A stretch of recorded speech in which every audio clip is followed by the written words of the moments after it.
ಅಂತರ್ವಾಣಿಯನ್ನು ಆಲಿಸುವ ಎಲ್ಲ ಬಂಧುಗಳಿಗೆ ಶರಣಾರ್ಥಿ. ನಾನು ಶಿವರಾಜ್ ಶಾಸ್ತ್ರಿ ತಮ್ಮೊಂದಿಗೆ ಅಂತರ್ವಾಣಿಯ ಸ್ಟುಡಿಯೋದಿಂದ ಮಾತಾಡ್ತಾ ಇದ್ದೀನಿ. ನಮ್ಮ ಆರೋಗ್ಯವಾಣಿ ಕಾರ್ಯಕ್ರಮಕ್ಕೆ ಇವತ್ತು ಒಬ್ಬರು ವೈದ್ಯರನ್ನು ಬರಮಾಡಿಕೊಂಡಿದ್ದೇವೆ. ಅವರೇ ಡಾಕ್ಟರ್ ಕಿರಣ್ ಧನ್ನೂರ್ ಮೇಡಮ್ ಅವರಿದ್ದಾರೆ.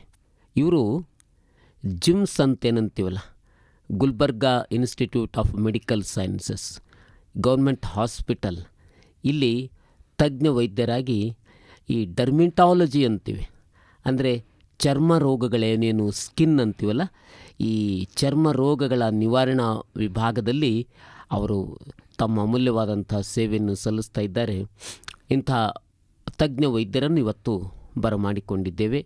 ಅವರೊಂದಿಗೆ ಸರಳವಾಗಿ ಸಂವಾದ ಮಾಡುತ್ತಾ ಮಾತುಕತೆ ಮಾಡ್ತಾ ಈ ಚರ್ಮ ರೋಗಗಳು, ಆಮೇಲೆ ಅವುಗಳ ಪರಿಹಾರ ಏನು, ಹೀಗೆ ಅನೇಕ ವಿಷಯಗಳ ಬಗ್ಗೆ ನಾವು ತಿಳ್ಕೊಳ್ತಾ ಇದ್ದೇವೆ. ಮೊದಲನೇದಾಗಿ ಕೇಳುಗರೆಲ್ಲರ ಪರವಾಗಿ ಡಾಕ್ಟರ್ ಕಿರಣ್ ಧನ್ನೂರ್ ಮೇಡಮ್ ಅವರಿಗೆ ಅಂತರ್ವಾಣಿಗೆ ಸ್ವಾಗತ ಬಯಸ್ತಾ ಇದ್ದೇವೆ. ನಮಸ್ಕಾರ ಮೇಡಮ್ ಅವರೇ. ನಮಸ್ಕಾರ ಸರ್. ಮೇಡಮ್, ಈಗ ಇಲ್ಲಿಗೆ ತಾವು ಈ ಅಂತರ್ವಾಣಿ ಇದು ಕಮ್ಯುನಿಟಿ ರೇಡಿಯೋ ಸ್ಟೇಷನ್, ಸಮುದಾಯ ರೇಡಿಯೋ ಕೇಂದ್ರ, ಇಲ್ಲಿಗೆ ಮೊದಲ ಬಾರಿಗೆ ಬಂದಿದ್ದೀರಿ. ಏನು ಭಾವನೆಗಳು ಬರ್ತವೆ, ಹೇಗೆ ಅನ್ನಿಸ್ತಾ ಇದೆ ತಮಗೆ? ಸರ್, ತುಂಬ ಖುಷಿ ಆಗ್ತಾ ಇದೆ. ಇದು ಒಂದು ನನಗೆ ಪ್ಲ್ಯಾಟ್ಫಾರ್ಮ್ ಸಿಕ್ಕಿದೆ. ನನ್ನ ಎಲ್ಲ ಸ್ಕಿನ್ ಪ್ರಾಬ್ಲಮ್ಸ್ ಆಗಲಿ ಎಲ್ಲರಿಗೂ ತಿಳಿಸ್ತಾ ಇರೋದು ಒಂದು ಅವಕಾಶ ಸಿಕ್ಕಿದೆ. ಭಾಳಷ್ಟು ಜನರಿಗೆ ಫ್ರೀ ಆಗ್ತಾ ಇರೋದು ಟ್ರೀಟ್ಮೆಂಟ್ ಗೌರ್ಮೆಂಟ್ ಕೊಡ್ತಾ ಇರೋದು ಯಾರಿಗೂ ಗೊತ್ತೇ ಇಲ್ಲ. ಸೊ ಅದರದ್ದು ಫುಲ್ ಹೆಲ್ಪ್ ತೊಗೊಂಬೋದು ನನ್ನ ಥ್ರೂಲಿಂದ ಎಲ್ಲರಿಗೂ ಗೊತ್ತಾಗೋದು ನನಗೆ ತುಂಬ ಖುಷಿ ಆಗ್ತಾ ಇದೆ. ಹೌದಲ್ಲ ಮೇಡಮ್, ಈಗ ತಮ್ಮ ವಿದ್ಯಾಭ್ಯಾಸದ ಬಗ್ಗೆ ಸ್ವಲ್ಪ ಹೇಳಿ. ಎಲ್ಲಿ ಓದಿದ್ದೀರ ತಾವು? ಸರ್, ನಾನು ನಂದು ಸ್ಕೂಲಿಂಗ್ ಎಲ್ಲ ಮುಗಿಸಿದ್ದು SBR ಅಲ್ಲೇ. ಓಹೋ. ಸೊ PUC ತನಕ ನಾನು ಇಲ್ಲೇ ಕಲ್ತಿದ್ದೀನಿ.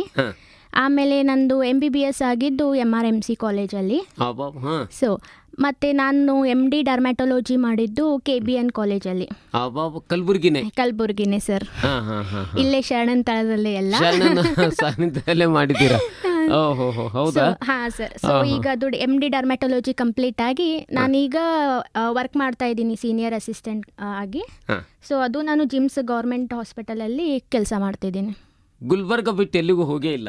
ಇಲ್ಲ ಸರ್, ಇಲ್ಲ. ನೀವು ಹೇಳ್ದಂಗೆ ಶರಣರು ಇಲ್ಲೇ ಆಶೀರ್ವಾದ ಮಾಡಿದ್ದಾರೆ. ಹೌದು ಸರ್, ಹೌದು. ಹೌದಲ್ರಿ? ಹೌದು ಸರ್. ಈ MBBS ಮುಗಿದು MDಗೆ ಈ ಡರ್ಮಿಟಾಲಜಿ ಅಥವಾ ಸ್ಕಿನ್ ಇದನ್ನೇ ಅಧ್ಯಯನ ಮಾಡಬೇಕು ಅಂತ ಯಾರಾದರೂ ಸ್ಫೂರ್ತಿ ಕೊಟ್ರ ಅಥವಾ ನಿಮ್ಮ ಮನಸಾರೆ ಆರಿಸ್ಕೊಂಡಿದ್ದ, ಹೇಗೆ ಮೇಡಮ್? ಸರ್, ಇದು ಡರ್ಮ್ಯಾಟೊಲಜಿ ನಾನು ಭಾಳಷ್ಟು ಡಾಕ್ಟರ್ಸ್ದೇ ವರ್ಕ್ ಲೈಫ್ ಬ್ಯಾಲೆನ್ಸ್ ಇರಲ್ಲ ಸರ್. ಸೊ ಇದು ಡರ್ಮ್ಯಾಟೊಲಜಿಯಲ್ಲಿ ಒಂದು ನಮ್ಗೆ ಸಿಗೋದು ಅಂದರೆ ವರ್ಕ್ ಲೈಫ್ ಬ್ಯಾಲೆನ್ಸ್ ತುಂಬ ಚೆನ್ನಾಗಿದೆ. ಎಟ್ ದ ಸೇಮ್ ಟೈಮ್ ನಾವು ಎಲ್ಲರಿಗೂ ಭಾಳಷ್ಟು ಸ್ಕಿನ್ ಕಂಡೀಷನ್ಸ್ ಇದೆ. ಈಗ ಹಳ್ಳಿಯಲ್ಲಂತೂ ತುಂಬ ಜನರಿಗೆ ಸ್ಕಿನ್ ಕಂಡೀಷನ್ಸ್ ಇದೆ, ಆದರೆ ಟ್ರೀಟ್ಮೆಂಟೇ ಆಗ್ತಾ ಇಲ್ಲ ಪ್ರಾಪರ್ ಆಗಿ. ಸೊ ಹಾಗಾಗಿ ನನಗೆ ಡರ್ಮ್ಯಾಟ್ ಅಂದರೆ ತುಂಬ ಇಷ್ಟಪಟ್ಟು ನಾನು ಡರ್ಮ್ಯಾಟೇ ಮಾಡಬೇಕಂತ ತಗೊಂಡಿದ್ದು ಸರ್. ನೀವೇ ಇಷ್ಟಪಟ್ಟು ತಗೊಂಡಿದ್ದು? ಹಾಂ ಸರ್, ಹೌದು ಸರ್. ಹೌದಾ? ಹೌದು ಸರ್. ಇಲ್ಲಿ MRMCಯಲ್ಲಿ ಓದಿದ್ದೀರಿ? ಹೌದು ಸರ್.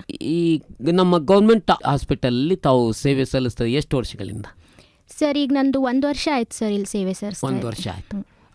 ತೃಪ್ತಿ ಇದೆ ತಮಗೆ? ಹಾಂ ಸರ್, ತುಂಬ ತೃಪ್ತಿ ಇದೆ. ಹೌದಲ್ಲ? ತುಂಬ ಬಡತನದಿಂದ ಜನರು ಬರ್ತಾರಲ್ಲ, ಎಲ್ಲ ಫ್ರೀ ಆಗುತ್ತೆ ಸರ್ ಅಲ್ಲಿ ಟ್ರೀಟ್ಮೆಂಟ್. ಹೌದಲ್ಲ? ಹೌದು ಸರ್. ಬಹಳ ಒಳ್ಳೆ ಮಾತುಗಳನ್ನು ಹೇಳ್ತಾ ಇದ್ದಾರೆ. ಗೌರ್ಮೆಂಟು ಅಂದರೆ ಸರ್ಕಾರ ಸಾರ್ವಜನಿಕರಿಗಾಗಿ, ಬಡವರಿಗಾಗಿ ಎಲ್ಲ ಅನುಕೂಲತೆಗಳನ್ನು ಕಲ್ಪಿಸಿಕೊಟ್ಟಿದೆ. ಅದರ ಸದುಪಯೋಗವನ್ನು ಪಡ್ಕೊಳ್ಬೇಕು ಅಂತ ಹೇಳ್ತಾ ಇದ್ದಾರೆ. ಮೇಡಮ್, ಈಗ ಮುಖ್ಯವಾಗಿ ಸ್ಕಿನ್ ಅಂದರೆ ಏನೇನಿದು, ಏನು ಕೆಲಸ ಮಾಡುತ್ತೆ ಸ್ಕಿನ್? ಸರ್, ಮೊದಲನೇದು ಆ್ಯಕ್ಚುಲಿ ನಮ್ಮದು ಪೂರಾ ಪ್ರೊಫೆಷನ್ ಅಂದರೆ ಸ್ಕಿನ್ ಲೆಪ್ರಸಿ ಆ್ಯಂಡ್ ವೆನರಲಜಿ ಅಂತ. ಅದು ಅಂದರೆ ಚರ್ಮ ಗುಪ್ತರೋಗ ತಜ್ಞರು ಮತ್ತು ಕುಷ್ಠರೋಗ ತಜ್ಞರು. ಸೊ 3 ಬರೋದು ನಮ್ಮ ಅಂಡರೇ ಸರ್. ಹೌದಾ ಮೇಡಮ್? ಹೌದು. ಚರ್ಮ, ಗುಪ್ತರೋಗ ಮತ್ತು ಕುಷ್ಠರೋಗ. ಹಾಂ ಸರ್. ಇವು 3 ತಜ್ಞರು ಇರ್ತೀರಿ ನೀವು? ಹೌದು ಸರ್, ಹೌದು. ಓಹೋ, ಭಾಳ ಒಳ್ಳೆಯ ವಿಷಯವನ್ನು ಹೇಳ್ತಾ ಇದ್ದಾರೆ. ಚರ್ಮ ಮತ್ತು ಗುಪ್ತರೋಗಗಳು ಮತ್ತು ಕುಷ್ಠರೋಗ ಇವುಗಳ ತಜ್ಞರು ಇವರು. ಓಹೋ, ಮೊದಲನೇದಾಗಿ ಚರ್ಮ ಏನೇನು ಕೆಲಸ ಮಾಡ್ತಾರೆ ಮೇಡಮ್? ಏನು ಚರ್ಮ ಅಂದರೆ ಯಾವುದು? ಸರ್, ಚರ್ಮ is one of the largest organ of our body ಅಂತ ಹೇಳ್ತೀವಿ ಸರ್. ಸೊ ನಮ್ಮಲ್ಲಿರೋದು 5 ಆರ್ಗನ್ಸ್ ಇದೆ, ಸೆನ್ಸರಿ ಆರ್ಗನ್ಸ್. ಅದರಲ್ಲಿ ಚರ್ಮ is one of the largest. ಹೌದು. ಸೊ ಪೂರಾ ಬಾಡಿ ಸರ್ಫೇಸ್ ಏರಿಯಾ, ಈಗ ಹೊರಗಿಂದ ಇನ್ಫೆಕ್ಷನ್ ಎಲ್ಲ ನಮ್ಮ ಮೈ ಒಳಗೆ ಹೋಗೋದು ಅದೆಲ್ಲ ಪ್ರೊಟೆಕ್ಟ್ ಮಾಡೋದು, ವಾಟರ್ ಇಂಬ್ಯಾಲೆನ್ಸ್ ಆದರೆ ಅದನ್ನೆಲ್ಲ ಪ್ರೊಟೆಕ್ಟ್ ಮಾಡೋದು, ಎಲ್ಲ ಮಾಡೋದು ನಮ್ಮ ಸ್ಕಿನ್ನೇ. ನಾವು ಭಾಳ ನೆಗ್ಲೆಕ್ಟೆಡ್ ಆರ್ಗನ್ ಸರ್ ಇದು. ಹೌದಲ್ಲ. ಹೌದು ಸರ್. ಸೊ ಇದು ನಮ್ಮದು ಎನ್ವಿರಾನ್ಮೆಂಟಲ್ ಪ್ರೊಟೆಕ್ಷನ್ ಆಗಲಿ, ಹಾರ್ಮೋನಲ್ ಸಲುವಾಗಿ, ವಿಟಮಿನ್ ಡಿ ಸಿಂಥಸಿಸ್ ಸಲುವಾಗಲಿ ಭಾಳಷ್ಟಾಗಿ ನಮಗೆ ಹೆಲ್ಪ್ ಮಾಡುತ್ತೆ ಸರ್. ಹೌದಲ್ರಿ. ಹೌದು ಸರ್. ಓಹೋ. ಮೇಡಮ್ ಹೇಳ್ತಾ ಇದ್ದಾರೆ ಚರ್ಮೇಂದ್ರಿಯ ಅಂತ. ಚರ್ಮ ಅದು ಪಂಚೇಂದ್ರಿಯಗಳಲ್ಲಿ ಇದೂ ಕೂಡ ಒಂದು ಅನ್ನೋದನ್ನು ಹೇಳ್ತಾ ಇದ್ದಾರೆ. ಚರ್ಮ ಈ ಸ್ಪರ್ಶ ಏನಿದೆ ಅದರಿಂದ ಅದು ಎಲ್ಲ ಗೊತ್ತಾಗ್ತದೆ, ಗಮನಕ್ಕೆ ಬರ್ತದೆ. ಚರ್ಮ ಇಡೀ ನಮ್ಮ ಬಾಡಿ ಅದು ಮೇಲ್ಭಾಗ, ನಮ್ಮ ದೇಹದ ಮೇಲ್ಭಾಗ ಏನಿದೆ ಅದು ಚರ್ಮ ಇದ್ದೇ ಇದು. ಪ್ರತಿಯೊಂದು ಭಾಗವನ್ನು ಅದು ಮುಚ್ಚಿ ಇರ್ತದೆ. ಈ ಚರ್ಮ ಇದು ಬಹಳ ಮುಖ್ಯವಾದದ್ದು. ಮೇಡಮ್, ಈ ಚರ್ಮ ಕೆಲವರಿಗೆ ಬಹಳ ಒರಟಾಗಿ ಚರ್ಮ ಇರ್ತದೆ, ಇನ್ನು ಕೆಲವರಿಗೆ ಸ್ವಲ್ಪ ಸಾಫ್ಟ್ ಇರ್ತದೆ. ಇದೇನು ಅವರವರ ಹೆರಿಡಿಟಿನ ಅಥವಾ ಇದಕ್ಕೇನಾದರೂ ನಾವು ಕಾಪಾಡಿಕೊಳ್ಬೇಕಾದದ್ದಿದೆ, ಹೇಗೆ? ಹೌದು ಸರ್, ಹೌದು. ಈಗ ಅದು 2 ಥರದಾಗಿ ಬರುತ್ತೆ ಸರ್. ಒಂದು ಜೆನೆಟಿಕಲಿ, ಅಂದರೆ ಹುಡ್ತಾನೆ ಅವರು ತಂದೆ ತಾಯಿಲಿಂದ ಅಥವಾ ಜೀನ್ಸ್ಲಿಂದ ಬರ್ತಾ ಇರ್ತದೆ.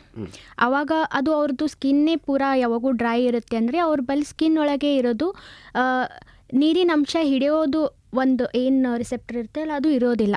ಕೆಲವೊಂದರೊಳಗೆ ಕೆಲವೊಂದು ಜನದ್ರೊಳಗೆ ಅದು ಕಮ್ಮಿ ಇರುತ್ತೆ. ಅಂಥವ್ರು ಬೈ ಬರ್ತಾಗಿ ಡ್ರೈ ಸ್ಕಿನ್ನಾಗಿ ಹುಡ್ತಾರೆ. ಇನ್ನೊಂದು ಕೆಲವೊಬ್ಬರಿಗೆ ನಾರ್ಮಲ್ ಇರುತ್ತೆ. ಅವ್ರದ್ದು ವಾಟರ್ ರಿಟೆನ್ಷನ್ ಕೆಪಾಸಿಟಿ ಅಂತ ನಾವು ಏನು ಕರಿತೇವಲ್ಲ, ಅಂದರೆ ನೀರು ಹಿಡ್ಕೊಂಬದ್ದು ಕೆಪಾಸಿಟಿ ಅವ್ರದ್ದು ಸ್ಕಿನ್, ಅದು ಅವ್ರ ಬಳಿ ಚೆನ್ನಾಗಿರುತ್ತೆ. ಸೊ ಅವ್ರದ್ದೆಲ್ಲ ಸಾಫ್ಟ್ ಇರುತ್ತೆ ಸ್ಕಿನ್. ಈಗ ಕೆಲವೊಬ್ರು ಏನು ಮಾಡ್ತಾರೆ, ಅವರು ಚೆನ್ನಾಗಿ ಅವರು ಮೇಂಟೈನ್ ಮಾಡಲ್ಲ ಪ್ರಾಪರಾಗಿ. ಭಾಳ ಬಿಸಿ ನೀರ್ಲಿಂದ ಸ್ನಾನ ಮಾಡೋದು, ಮಾಯಿಶ್ಚರೈಸರ್ ಯೂಸೇ ಮಾಡೋದಿಲ್ಲ. ಹಾಗಾದಾಗೆ ಪೂರ ಚರ್ಮ ಅವಾಗ ಪೂರ ಡ್ರೈ ಆಗುತ್ತೆ. ಅದು ಎಕ್ವೈರ್ಡ್ ಸರ್. ಎಕ್ವೈರ್ಡ್ ಅಂದರೆ ಅದು ಆಮೇಲೆ ಆಗಿದ್ದು, ನಾವು ಮೇಂಟೈನ್ ಮಾಡಲ್ಲದೆ ಆಮೇಲೆ ಆಗಿದ್ದು. ಕೆಲವೊಬ್ರು ಏನು ಮಾಡ್ತಾರೆ, ಇಲ್ಲ ನಾನು ಬೆಳ್ಳಗಾಗಬೇಕು ಅಂತ ಅದು ಇದು ಕ್ರೀಮ್ ಹಚ್ತಾರೆ ಸರ್. ಅವ್ರ ಬಲ್ ಹೋಗಿ ಇವ್ರ ಬಲ್ ಹೋಗಿ ಫಾರ್ಮಸಿಯಲ್ಲಿ ಹೋಗಿ. ಸೊ ಅವಾಗ ಅದು ಒಂದು ಆಫ್ ದ ಸೈಡ್ ಎಫೆಕ್ಟು ಆಗುತ್ತೆ ಸರ್. ಫುಲ್ ಡ್ರೈ ಸ್ಕಿನ್ ಆಗೋದು, ಒರಟ್ ಆಗೋದು ಅವ್ರದ್ದು. ಸೊ ಹಾಗಾಗಿ ಅದು ಎಕ್ವೈರ್ಡ್ ಆಗೂ ಬರ್ಬೋದು ಸರ್. ನಿಜ. ಈಗ ಭಾಳ ಬೆಳ್ಳಗೆ ಕಾಣಬೇಕು, ಹಾಗಾಗಬೇಕು ಅಂತೇಳಿ, ಸಾಫ್ಟ್ ಆಗಬೇಕು ಅಂತ ಕೆಲವೆಲ್ಲ ಕ್ರೀಮ್ಸ್ ಅದು ಇದೇನು ಅಗತ್ಯ ಇಲ್ಲ ಅಂತೀರಲ್ಲ, ಇದೇನು ಬೇಕಾಗಿಲ್ಲ. ಒಂದು ಏನಿದೆ ಅಂದರೆ ಸರ್, ಯಾವತ್ತೂ ನಾವು ನಮ್ಮದು ಚರ್ಮ ಕಲರ್ ನಾವು ಚೇಂಜ್ ಮಾಡೋಕ್ಕಾಗಲ್ಲ. ಹೌದಲ್ಲ. ಇದೇ ಸತ್ಯ. ಅದು ಎಷ್ಟು ಜಲ್ದಿ ಅವರು ಎಕ್ಸೆಪ್ಟ್ ಮಾಡಿಕೊಂಡು ನಮ್ದು ಯಾವ ಕಲರ್ ಇದ್ದರೂ ಅದನ್ನೇ ಹೆಲ್ದಿಯಾಗಿ ಮೇಂಟೈನ್ ಮಾಡ್ರೆ ಗ್ಲೋಯಿಂಗ್ ಆಗಿ ಬ್ರೈಟ್ ಆಗಿ ಕಾಣುತ್ತೆ ಸರ್ ಅವ್ರ ಸ್ಕಿನ್. ಅದನ್ನು ಬಿಟ್ಟು ಅವರು ಅದು ಇದು ಅಂತ ಸ್ಟೆರಾಯ್ಡ್ ಅದು ಇದು ಅಪ್ಲಿಕೇಶನ್ ಮಾಡ್ತಾರೆ. ಮಾರ್ಕೆಟಲ್ಲೂ ಭಾಳಷ್ಟು ಟ್ಯೂಬ್ಸ್ ಬರ್ತವೆ, ಅದು ಸ್ಟೆರಾಯ್ಡ್ ಮಿಕ್ಸ್ ಆಗಿದ್ದು ಬರುತ್ತೆ. ಸೊ ಅದರಿಂದ ಈಗ ಭಾಳ ಜನ ಪೇಷಂಟ್ಸ್ ಗೌರ್ಮೆಂಟಲ್ಲಿ ಬರುತ್ತೆ, ಪೂರಾ ಚರ್ಮ ಖರಾಬ್ ಮಾಡ್ಕೊಂಡು ಬಂದಿರ್ತಾರೆ ಸರ್. ಇದ್ದಿದ್ದ ಕಲರು ಪೂರಾ ಡಬಲ್ ಆಗಿ ಅವ್ರದ್ದು ಬ್ಲ್ಯಾಕ್ ಆಗಿರುತ್ತೆ, ಫುಲ್ ಸ್ಕಿನ್ ಡ್ರೈ ಆಗಿರುತ್ತೆ, ಅಲ್ಲಿ ನರಗಳೆಲ್ಲ ಕಾಣೋ ಹಂಗಾಗುತ್ತೆ, ಸ್ಟ್ರೆಚ್ ಮಾರ್ಕ್ಸ್ ಆಗ್ಬೋದು. ಭಾಳಷ್ಟು ಸೈಡ್ ಎಫೆಕ್ಟ್ ಇದೆ ಸರ್. ಅದು ಭಾಳ ಜನರಿಗೆ ಗೊತ್ತೇ ಇಲ್ಲ. ಬರೀ ಬೆಳ್ಳಗಾಗಬೇಕು ಅಂತ ಯಾರೂ ಟ್ರೀಟ್ಮೆಂಟ್ ತೊಗೋಬಾರ್ದು. ಏನು ಮಾಡಿದ್ರೂ ನೀವು ಫುಲ್ ಗ್ಲೋ ಅಷ್ಟೇ ಆಗ್ಬೋದು, ಚರ್ಮ ಕಲರ್ ಚೇಂಜ್ ಆಗೋದಿಲ್ಲ. ಭಾಳ ಒಳ್ಳೆ ಮಾತು ಮೇಡಮ್ ಅವ್ರು ಹೇಳ್ತಾ ಇದ್ದಾರೆ.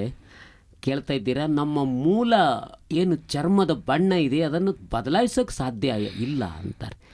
ಏನಿದೆ ಅದನ್ನು ಒಪ್ಪಿಕೊಳ್ಬೇಕು. ಭಾಳ ದೊಡ್ಡ ಮಾತು ಹೇಳಿದ್ರಿ ಮೇಡಮ್. ತಾವು ವಯಸ್ಸಿನಲ್ಲಿ ಸಣ್ಣವರಾದ್ರೂ ದೊಡ್ಡ ಮಾತು ಹೇಳಿದ್ದೀರ, ತುಂಬ ಸಂತೋಷ ಆಯಿತು. ನಮಗೇನು ದೇವ್ರ ಕಲರ್ ಒಂದು ಇದೆ ನಮ್ಮದು, ನಾವು ಅದನ್ನು ಒಪ್ಕೊಳ್ಬೇಕು, ಅದನ್ನು ಕಾಪಾಡಿಕೊಳ್ಬೇಕು ಅಂತ.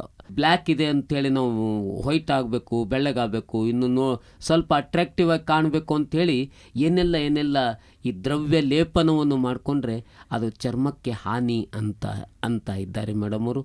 ಭಾಳ ಸಂತೋಷ ಮೇಡಮ್. ಈಗ ಈ ಚರ್ಮ ಸ್ವಲ್ಪ ಪ್ರಾಕೃತಿಕ ವಾತಾವರಣಕ್ಕೆ ಅದು ಬದಲಾವಣೆ ಆಗ್ತಾ ಇರುತ್ತೆ ಅಂತಾರೆ, ಹೌದಾ? ಬಿಸಿಲು ಹೆಚ್ಚಾದರೆ ಕಪ್ಪಾಗೋದು, ಸ್ವಲ್ಪ ಮಳೆಗಾಲ ಚಳಿಗಾಲದಲ್ಲಿ ಸ್ವಲ್ಪ ಕಲರ್ ಚೇಂಜ್ ಆಗೋದು, ಕೆಂಪು, ಈ ರೀತಿ ಆಗ್ತಾ ಇರ್ತದ?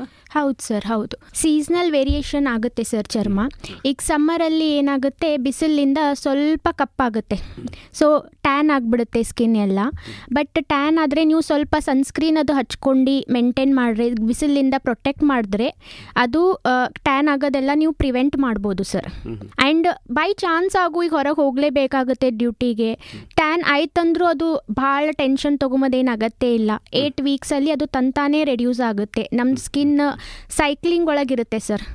ಸೊ ಅದು ತಂತಾನೇ ಸೈಕಲ್ ಆಗಿ ಮೇಲಿಂದ ಸ್ಟ್ರಾಟಮ್ ಕಾರ್ನಿಯಮ್ ಅಂತ ಮೇಲಿಂದ ಏನು ಲೇಯರ್ ಇರ್ತದಲ್ಲ ಸ್ಕಿನ್ನಿಂದು, ಅದು ಹೋಗಿ ತಳಗಿಂದ ಹೊಸ ಲೇಯರ್ ಬರುತ್ತೆ.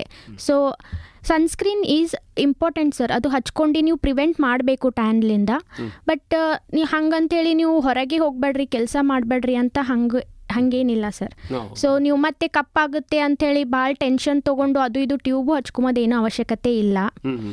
ಪ್ರಾಪರಾಗಿ ಸನ್ಸ್ಕ್ರೀನ್ ಹಚ್ಕೋರಿ. ಪ್ರೊಟೆಕ್ಷನ್ ಸಲುವಾಗಿ ನೀವು ಕ್ಯಾಪ್ ಗ್ಲೌಸ್ ಹಾಕೊಂಡು ಹೊರಗೆ ಹೋಗಿ ಆರಾಮಾಗಿ ಕೆಲಸ ಮಾಡಿ ಆರಾಮಾಗಿ ಬರ್ಬೋದು. ಅದು ಆದಮೇಲೆ ನಮ್ಗೆ ಭಾಳಷ್ಟು ಡಿಟ್ಯಾನ್ ಸಲುವಾಗಿ ಟ್ರೀಟ್ಮೆಂಟು ಇದೆ. ನಿಮಗೆ ಹಂಗೆ ಭಾಳ ಪ್ರಾಬ್ಲಮ್ ಆಯಿತು ಅಂದರೆ ನೀವು ಯಾರ ಬಲ್ಲೂ ಡರ್ಮ್ಯಾಟೊಲಜಿಸ್ಟ್ ಬಲ್ಲಿ ಹೋಗಿ ಕನ್ಸಲ್ಟ್ ಮಾಡಿ ಟ್ರೀಟ್ಮೆಂಟು ತೊಗೋಬೋದು ಸರ್. ಮೇಡಮ್, ಈಗ ಚರ್ಮ ಬಿರುಕು ಬಿಡ್ತದೆ, ಒಡಿತದೆ, ಮೈ ಒಡಿತದೆ ಅಂತಂತಾರೆ. ಹೌದು ಸರ್. ಇದು ಯಾಕಾಗುತ್ತೆ ಮೇಡಮ್? ಸರ್, ಇದು ವಿಂಟ್ರಲ್ಲಿ ಏನಾಗುತ್ತೆ, ಹೊರಗೆ ಮಾಯಿಶ್ಚರೈಸರ್ ಎನ್ವಿರಾನ್ಮೆಂಟಲ್ಲಿ ಮಾಯಿಶ್ಚರ್ ಜಾಸ್ತಿ ಇರೋದ್ರಿಂದ ಸ್ಕಿನ್ ಒಳಗಿಂದ ಮಾಯಿಶ್ಚರ್ ಅದು ಅಬ್ಸರ್ವ್ ಮಾಡುತ್ತೆ ಎನ್ವಿರಾನ್ಮೆಂಟ್. ಹಾಗಾಗಿ ನಮ್ಮದು ಚರ್ಮಲ್ಲಿ ನೀರಿನ ಅಂಶ ಕಡಿಮೆ ಆಗುತ್ತೆ. ಹಾಗಾಗಿ ಸ್ಕಿನ್ ಫುಲ್ ಡ್ರೈ ಆಗುತ್ತೆ. ಆವಾಗ ನಾವು ಚಲೋದೊಂದು ಮಾಯಿಶ್ಚರೈಸರ್ ಯೂಸ್ ಮಾಡಿದ್ರೆ ಸಾಕು ಸರ್. ಅದು ನಾರ್ಮಲ್ ಆಗಿ ನಮ್ಮದು ಮತ್ತು ಮಾಯಿಶ್ಚರೈಸರ್ ಅವ್ರ ಬಳಿ ಖರೀದಿ ಮಾಡೋಕ್ಕೂ ಇಲ್ಲ ಅಂದರೆ ಕೊಕೊನಟ್ ಆಯಿಲ್ ಮನೆಗೆ ಏನಿರುತ್ತೆ ಅಲ್ಲ, ಅದೇ ಲೇಪನೆ ಮಾಡ್ಕೋಬೋದು ಎಲ್ಲರೂ. ಕೊಬ್ಬರಿ ಎಣ್ಣೆ. ಹೌದಾ? ಹಾಂ ಸರ್. ಚರ್ಮಕ್ಕೆ ಲೇಪನ ಮಾಡಿಕೊಂಡು. ಹಾಂ ಸರ್. ಓಹೋ ಮೇಡಮ್, ಈಗ ತಾವು ಮಾತಾಡ್ತಾ ಹೇಳ್ತಿದ್ರಿ ಬಹಳ ಬಿಸಿ ನೀರಿನಿಂದ ಸ್ನಾನ ಮಾಡಬಾರ್ದು ಅಂತಾರೆ. ಹೌದು ಸರ್, ಹೌದು. ಭಾಳಷ್ಟು ಬಿಸಿ ನೀರಿಂದ ಸ್ನಾನ ಮಾಡಿದ್ರೂ ಅದು ನಮಗೆ ಮತ್ತಿಷ್ಟು ಡ್ರೈ ಸ್ಕಿನ್ ಕೊಡುತ್ತೆ ಸರ್. ಭಾಳ ಬಿಸಿ ಮತ್ತು ಭಾಳ ಲಾಂಗ್ ಟೈಮ್ ಸ್ನಾನ ಮಾಡಬಾರ್ದು. ಅದರಿಂದ ನಮಗೆ ಮತ್ತೆ ಡ್ರೈನೆಸ್ ಆಗಿ ಮತ್ತು ಇರಿಟೇಷನ್ ಆಗಿ ಇಚಿಂಗ್ ಆಗಿ ಮತ್ತು ಬೇರೆ ಅದು skin problem eczema type start ಆಗ್ಬೋದು ಸರ್. ಬರ್ನು ಆಗ್ಬೋದು ಒಂದೊಂದ್ಸಲಿ. ಸೊ ಈಗ ಭಾಳಷ್ಟು ಏಜ್ ಇರೋರಿಗೆ ಬಿಸಿ ನೀರು ಹಾಕೊಂಬದು ಭಾಳ ಹ್ಯಾಬಿಟ್ ಇರುತ್ತೆ ಸರ್. ಹೌದು. ಹಾಂ. ಆ್ಯಂಡ್ ಒಂದೊಂದ್ಸಲಿ ಏನು ಮಾಡ್ತಾರೆ, ನಮಗೆ ಇಚ್ಚಿಂಗ್ ಆಗ್ತಾ ಇದೆ, ತುರಿಸ್ತಾ ಇದೆ ಮೇಡಮ್, ಅದು ಬಿಸಿ ನೀರು ಹಾಕಿದ್ರೆ ಹಾಯ್ ಅನ್ನಿಸುತ್ತೆ ಅಂತ ಅಂತಾರೆ. ಸೊ ಅದು ಮತ್ತೆ ಅದು ಸೈಕಲ್ ಕಂಟಿನ್ಯೂ ಆಗುತ್ತೆ. ಅವ್ರು ಬಿಸಿ ನೀರು ಹಾಕೋದು ಮತ್ತೆ ಇಚ್ಚೆ ಆಗೋದು ಮತ್ತು ಅದರಿಂದ ಮತ್ತೆ ಜಾಸ್ತಿ ಬಿಸಿ ನೀರು ಹಾಕೋದು. ಸೊ ಅದು ಮತ್ತೆ ಸೈಕಲ್ ಕಂಟಿನ್ಯೂ ಆಗುತ್ತೆ. ಅದು ಸೈಕಲ್ ಬ್ರೇಕ್ ಮಾಡಿ ಉಗುರು ಬೆಚ್ಚಗೆ ನೀರು ಇಲ್ಕರ ಕೋಲ್ಡ್ ವಾಟರ್ಲಿಂದ ಸ್ನಾನ ಮಾಡಿ. ಇಟ್ ಈಸ್ ಬೆಸ್ಟ್ ಫಾರ್ ನಿಮ್ಮ ಸ್ಕಿನ್ನಿಗೆ, ನಿಮ್ಮ ನರ್ವಸ್ ಸಿಸ್ಟಮ್ಗೆ ಎಲ್ಲದಕ್ಕೂ ತುಂಬ ಉಪಯೋಗಕರ ಅದ ಸರ್. ಹೌದಲ್ಲ? ಹಾಂ ಸರ್. ಉಗುರು ಬೆಚ್ಚಗೆ ನೀರಿನಲ್ಲಿ ಜಳಕ ಮಾಡೋದು ಒಳ್ಳೇದಂತೀರಿ? ಹೌದು ಸರ್. ಸ್ನಾನ ಮಾಡೋದು. ಹೌದು ಸರ್. ಮೇಡಮ್, ಸ್ನಾನ ಮಾಡುವಾಗ ಕೆಲವರು ಬಹಳಷ್ಟು ಉಜ್ಜುತ್ತಾರೆ. ಇದು ಈಗ ಕೊಳೆ ಹೋಗಲಿ ಅಂತೇಳಿ ಆ ಬ್ರಷು ಈ ಬ್ರಷು ಈಗ ಬಾತ್ ಬ್ರಷ್ ಎಲ್ಲ ಯೂಸ್ ಮಾಡಿ ಬಹಳಷ್ಟು. ಇದ್ರ ಬಗ್ಗೆ ವೈದ್ಯರಾಗಿ ತಾವೇನು ಹೇಳ್ತೀರಾ? ಸರ್, ಬಾತ್ ಬ್ರಷ್ ಎಲ್ಲ ಯೂಸ್ ಮಾಡೋದು ಅವಾಯ್ಡ್ ಮಾಡಬೇಕು ಸರ್. ಹಾಂ ಸರ್. ಅದರಿಂದ ಆಲ್ರೆಡಿ ಬಾತ್ ಬ್ರಷೇ ನಾವು ಪ್ರಾಪರಾಗಿ ಕ್ಲೀನ್ ಇರಲ್ಲ ಸರ್. ಅದರೊಳಗೆ ಅದು ಮಾಯಿಸ್ಟ್ ಆಗಿರೋದ್ರಿಂದ ಅಲ್ಲಿ ಬ್ಯಾಕ್ಟೀರಿಯಾ ಜಾಸ್ತಿ ಗ್ರೋ ಆಗುತ್ತೆ. ಅದಕ್ಕಂದರೆ ಅದು ಯಾವತ್ತೂ ಆರಲ್ಲೇ, ಒಣಗಲ್ಲ ಆರಲ್ಲ. ಅದು ಹಾಗೆ ಹಸಿ ಇರುತ್ತೆ. ಯಾವಾಗ ಜಾಸ್ತಿ ಲಾಂಗರ್ ಟೈಮ್ ಹಸಿ ಏನಲ್ಲಿ ಇರುತ್ತಲ್ಲ ಸರ್, ಅಲ್ಲಿ ಬ್ಯಾಕ್ಟೀರಿಯಾ ಗ್ರೋತ್ ಭಾಳ ಫಾಸ್ಟಾಗಿ ಆಗುತ್ತೆ. ಆ್ಯಂಡ್ ನಾವು ಅದೇ ತೊಗೊಂಡು ಮತ್ತೆ ಮೈಗೆ ಉಜ್ತೀವಿ, ಮತ್ತು ಅಲ್ಲೇ ಬ್ಯಾಕ್ಟೀರಿಯಾ ಗ್ರೋ ಆಗುತ್ತೆ. ಅದರಿಂದ ಒಂದು ಬ್ಯಾಕ್ಟೀರಿಯಲ್ ಇನ್ಫೆಕ್ಷನ್ ಜಾಸ್ತಿ ಆಗುತ್ತೆ. ಎರಡನೇದು ನಮ್ಮದು ಸ್ಕಿನ್ ಭಾಳ ಮೃದು ಇರುತ್ತೆ ಸರ್. ನೀವು ಹಂಗೆ ಕಲ್ಲು ತೊಗೊಂಡು ಅದೆಲ್ಲ ಉಜ್ಜಬಾರ್ದು. ಭಾಳಷ್ಟು ಜನ ಬರ್ತಾರೆ ಅಲ್ಲಿ ಹೊಳೆ ಹತ್ರ ಹೋಗಿ ಕಲ್ಲು ತೊಗೊಂಡು ಉಜ್ಜಿ ಅದು ಪೂರಾ ಕಾಲೆಲ್ಲ ಕಪ್ಪು ಮಾಡ್ಕೊಂಡು ಬಂದ್ಬಿಡ್ತಾರೆ. ಸೊ ಅದು ಏನು ಮಾಡುತ್ತೆ, ಸ್ಕಿನ್ ಮತ್ತಿಷ್ಟು ಅಲ್ಲಿ ದಪ್ಪ ಕಪ್ಪ ಹಾಕೋತಾ ಇನ್ನು ಜಾಸ್ತಿ ಇಚ್ಚಿಂಗ್ ಹಾಕೋತಾ ಬರ್ತಾರೆ ಸರ್. ಅದು ಮತ್ತೆ ಅದರದ್ದು ಟ್ರೀಟ್ಮೆಂಟ್ ಭಾಳ ಲಾಂಗಾಗಿ ಹೋಗುತ್ತೆ. 1-2 ತಿಂಗಳಲ್ಲಿ ಅಷ್ಟು ಜಲ್ದಿ ಕಡಿಮೆ ಆಗಲ್ಲ. ಸೊ ಹಾಗಾಗಿ ನಾನು ಎಲ್ಲರಿಗೆ ಅವಾಯ್ಡ್ ಮಾಡೋಕ್ಕೆ ಹೇಳೋದು ಸರ್. ನಾರ್ಮಲಾಗಿ ಕೈಲಿಂದ ವಾಶ್ ಮಾಡ್ಕೋರಿ. ದೇವರಿಷ್ಟು ಚೆನ್ನಾಗಿ ಕೈ ಕೊಟ್ಟಿದ್ದಾನೆ, ಇದನ್ನು ಚೆನ್ನಾಗಿ ಉಪಯೋಗ ಮಾಡಿಸ್ಕೋರಿ. ಅದೆಲ್ಲ ಈಗ ಮಾರ್ಕೆಟಲ್ಲಿ ಏನು ಇದೊಂದು ಮಾರ್ಕೆಟಿಂಗ್ ಸ್ಟ್ರಾಟಜಿ ಆಗಿದೆ ಸರ್. ಮಾರ್ಕೆಟಿಂಗ್ ಸಲಕ್ಕೆ ಎಲ್ಲರೂ ದುಡ್ಡು ಗಳಿಸೋ ಸಲಕ್ಕೆ ಕ್ರೀಮ್ ಹಚ್ಕೋರಿ, ಅದು ಬ್ರಷ್ ಯೂಸ್ ಮಾಡಿರಿ, ಇದು ಬ್ರಷ್ ಯೂಸ್ ಮಾಡಿ ಅಂತ ಹೇಳ್ತಿರ್ತಾರೆ. ಸೊ ಆಲ್ಮೋಸ್ಟ್ ಅದನ್ನೆಲ್ಲ ಅವಾಯ್ಡ್ ಮಾಡಿ ಸರ್. ಮೇಡಮ್, ಈಗ ಬಹಳ ಒಳ್ಳೆ ಮಾತುಗಳನ್ನು ತಾವು ಹೇಳ್ತಾ ಇದ್ದೀರಾ ಚರ್ಮದ ಬಗ್ಗೆ. ಮೇಡಮ್, ಹೀಚಿಂಗ್ ಅಂತೀರಲ್ಲ, ಮೈ ತುರಿಕೆ ಉಂಟಾಗ್ತದೆ, ಮೈ ತುರಿಸ್ತಾ ಇದೆ ಅಂತಂತಾರೆ ಮೇಡಮ್. ಆಗಾಗ ತುರಿಕೆ ಉಂಟಾಗ್ತದೆ. ಇದು ಯಾಕಾಗುತ್ತೆ ಮೇಡಮ್? ಇದು ಸರ್ ಮೈ ತುರ್ಸೋದು ಇದು ಆಗಿ ಒಂದು ಹಿಸ್ಟಮಿನ್ ಅಂತ ನಮ್ಮಲ್ಲಿ ಇರುತ್ತೆ, ಅದು ರಿಲೀಸ್ ಆಗುತ್ತೆ ಸ್ಕಿನ್ ಒಳಗಡೆ. ಸೊ ಅದು ರಿಲೀಸ್ ಆಗೋಕ್ಕೆ ಭಾಳಷ್ಟು ಕಾರಣ ಇದೆ ಸರ್. ಇರಿಟೆಂಟ್ ಆಗಲಿ, ಇಲ್ಕರ ಅಲರ್ಜಿ ರಿಯಾಕ್ಷನ್ ಆಗಲಿ, ಇದು ಏನಾದರೂ ಕ್ರೀಮ್ ಹಚ್ಕೊಂಡು ರಿಯಾಕ್ಷನ್ ಆಗಲಿ, ಗೋಲಿ ತೊಗೊಂಡು ರಿಯಾಕ್ಷನ್ ಆಗಲಿ, ಭಾಳಷ್ಟು ಒಂದೊಂದ್ಸಲಿ ತಿಂಡಿಲಿಂದ ಅಲರ್ಜಿ ಆಗುತ್ತೆ. ಸೊ ಹಾಗಾಗಿ ಏರ್ಲಿಂದ ಅಲರ್ಜಿ ಆಗ್ಬೋದು, ಎನ್ವಿರಾನ್ಮೆಂಟ್ಲಿಂದ ಆಗ್ಬೋದು, ಕೆಲವೊಬ್ರು ಸುಮ್ಮನೆ ಕುಂತಲ್ಲೇ ಹೇಸ್ಕೊಂಡು ಮಾಡ್ಕೋಬೋದು. ಸೊ ಹಾಗಾಗಿ ನಮ್ಮದು ಹಿಸ್ಟಮಿನ್ ಯಾವಾಗ ರಿಲೀಸ್ ಆಗುತ್ತೆ ಅವಾಗ ನಮಗೆ ಇಚ್ಚಿಂಗ್ ಸ್ಟಾರ್ಟ್ ಆಗಿಬಿಡುತ್ತೆ ಸ್ಕಿನ್ ಮೇಲೆ. ಓಹೋ ಹೌದಲ್ಲ. ಓಹೋ ಹೌದು ಹೌದು.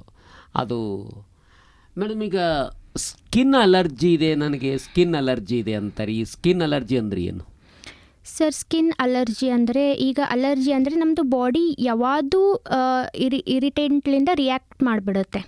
ಅದು ಫುಡ್ ಆಗಲಿ, ಇಲ್ಕರ ಟ್ಯಾಬ್ಲೆಟ್ಸ್ ಆಗಲಿ, ಇಲ್ಕರ ಕ್ರೀಮ್ ಆಗಲಿ, ಅವ್ರಿಗೆ ಏನು ಹಚ್ಚ ತಕ್ಷಣವೂ ಅವರಿಗೆ ಅಲರ್ಜಿ ಅಂದರೆ ರಿಯಾಕ್ಟ್ ಮಾಡುತ್ತೆ. ಅವ್ರದ್ದು ಭಾಳ ಹೈಪರ್ ಸೆನ್ಸಿಟಿವಿಟಿ ರಿಯಾಕ್ಷನ್ ಆಗಿರುತ್ತೆ. ಸೊ ಅವ್ರು ಸ್ವಲ್ಪ ಏನಾದರೂ ತೊಗೊಂಡ್ರು ಅದು ಜಾಸ್ತಿ ರಿಯಾಕ್ಟ್ ಆಗಿ ಬಾಡಿ ಮೇಲೆ ಇದು ಹೆಂಗೆ ಮಸ್ಕಿಟೋ ಬೈಟ್ ಆದಾಗ ಹಿಂಗೆ ಗುಳ್ಳಿ ಬಂದಂಗೆ ಆಗುತ್ತಲ್ಲ, ಕೆಂಪಾಗೋದು, ಗುಳ್ಳಿ ಬರೋದು, ತುರ್ಸೋದು, ಇದೆಲ್ಲ ಆಗುತ್ತೆ. ಮೋಸ್ಟ್ ಕಾಮನ್ಲಿ ಈಗ ನಾವು ಆರ್ಟಿಕೇರಿಯಾ ಅಂತ ಕರಿತೇವೆ ಸರ್ ಅದಕ್ಕೆ. ಇದು ಆಗೋದು ಮೋಸ್ಟ್ ಕಾಮನ್ಲಿ ಊಟದಿಂದ. ಸೊ ಈಗ ಒಂದೊಂದ್ಸಲಿ ಏನಿರುತ್ತೆ, ಮೊದಲೆಲ್ಲ ನಾನು ಅನ್ನ ಬ್ಯಾಳೆ ರೊಟ್ಟಿನೇ ತಿಂತೀನಿ ಸರ್, ಏನೂ ಆಗಲ್ಲ ನನಗೆ ಅಂತ ಹೇಳ್ತಾರೆ. ಸಡನ್ಲಿ ಅದೇ ಫುಡ್ ಸೇಮ್ ಇರುತ್ತೆ, ಬಟ್ ಸಡನ್ಲಿ ಅವ್ರಿಗೆ ರಿಯಾಕ್ಷನ್ ಸ್ಟಾರ್ಟ್ ಆಗಿರುತ್ತೆ. ಸೊ ಹಾಗೂ ಆಗ್ಬೋದು. ನಿಮಗೆ ಮೊದಲು ನೀವು ಅದೇ ಸೇಮ್ ಫುಡ್ ತಿಂತಿರ್ತೀರ, ಬಟ್ ಈಗ ಸಡನ್ಲಿ ನಿಮ್ಮ ಬಾಡಿ ರಿಯಾಕ್ಟ್ ಮಾಡ್ತಿರುತ್ತೆ. ಸೊ ರಿಯಾಕ್ಷನ್ ಎದ್ರಲಿಂದನೂ ಆಗ್ಬೋದು. ಮೋಸ್ಟ್ ಕಾಮನ್ಲಿ ಡ್ರೈ ಫ್ರೂಟ್ಸ್ ಆಗಲಿ, ಎಗ್, ಮಟನ್, ಚಿಕನ್, ಇವು ಮೋಸ್ಟ್ ಕಾಮನ್ಲಿ ಆಗುತ್ತೆ. ಕೆಲವೊಂದ್ಸಲ ಆದರೂ ಮಸಾಲಾಲಿಂದ ಆಗ್ಬೋದು. ಸೊ ಹಾಗಾಗಿ ನಿಮಗೆ ಯಾವಾಗಾದರೂ ಈ ಥರ ಅರ್ಟಿಕೇರಿಯಾ ಟೈಪ್ ಅಲರ್ಜಿ, ಫುಡ್ಲಿಂದ ಅಲರ್ಜಿ ರಿಯಾಕ್ಷನ್ ಆದರೆ ನೀವು ಒಂದ್ಸಲಿ ನೋಡ್ಕೊರಿ, ಇದು ಆಗೋಕ್ಕಿಂತ ಮೊದಲ ಏನೇನು ತಿಂದ್ರಿ, ಏನೇನು ಮಾಡಿದ್ರಿ ಅಂತ. ಆವಾಗ ನೀವು ಅದು ಒಂದು 3-4 ದಿವಸ ಕಂಟಿನ್ಯೂ ನೋಟಿಸ್ ಮಾಡಿಕೊಂಡು ಆದಾಗ ಒಂದ್ಸಲಿ ಅದು ನೀವು ಎಲಿಮಿನೇಟ್ ಮಾಡಬೇಕು ಸರ್ ಫುಡ್. ಅದ್ರದ್ದು ಪರ್ಮನೆಂಟ್ ಟ್ರೀಟ್ಮೆಂಟ್ ಅಂದರೆ ನಿಮಗೆ ಯಾವ್ದ್ರಲಿಂದ ಅಲರ್ಜಿ ಆಗ್ತಿರ್ತಾರಲ್ಲ ಅದನ್ನು ಎಲಿಮಿನೇಟ್ ಮಾಡಬೇಕು. ಯಾವುದರಿಂದ ಅಲರ್ಜಿ ಆಗ್ತಾ ಇದೆ ಅಂತ ನಾವೇ ಕಂಡುಕೊಳ್ಬೇಕಂತೀರ ನಮ್ಮಷ್ಟಕ್ಕೆ ನಾವು? ಹೌದು ಸರ್. ಸರ್ ನೀವು ಟೆಸ್ಟ್ ಮಾಡ್ಕೋಬೋದು, ಇಲ್ಲ ನಮಗೆ ಹಾಸ್ಪಿಟಲಲ್ಲಿ ಹೋಗಿ ಕ್ವಿಕ್ಕಾಗಿ ಟೆಸ್ಟ್ ಮಾಡ್ಕೋಬೋದು ಅಂದರೆ ನೀವು ಹಾಸ್ಪಿಟಲಲ್ಲಿ ಬಂದು ಟೆಸ್ಟ್ ಮಾಡ್ಕೋಬೋದು. ಹೌದಲ್ರಿ? ಹಾಂ ಸರ್. ಮೇಡಮ್ ಈಗ ಇದು ಡಸ್ಟ್ ಅಲರ್ಜಿ ಅಂತಾರೆ, ಸಾಧ್ಯ ಇದೆಯಾ?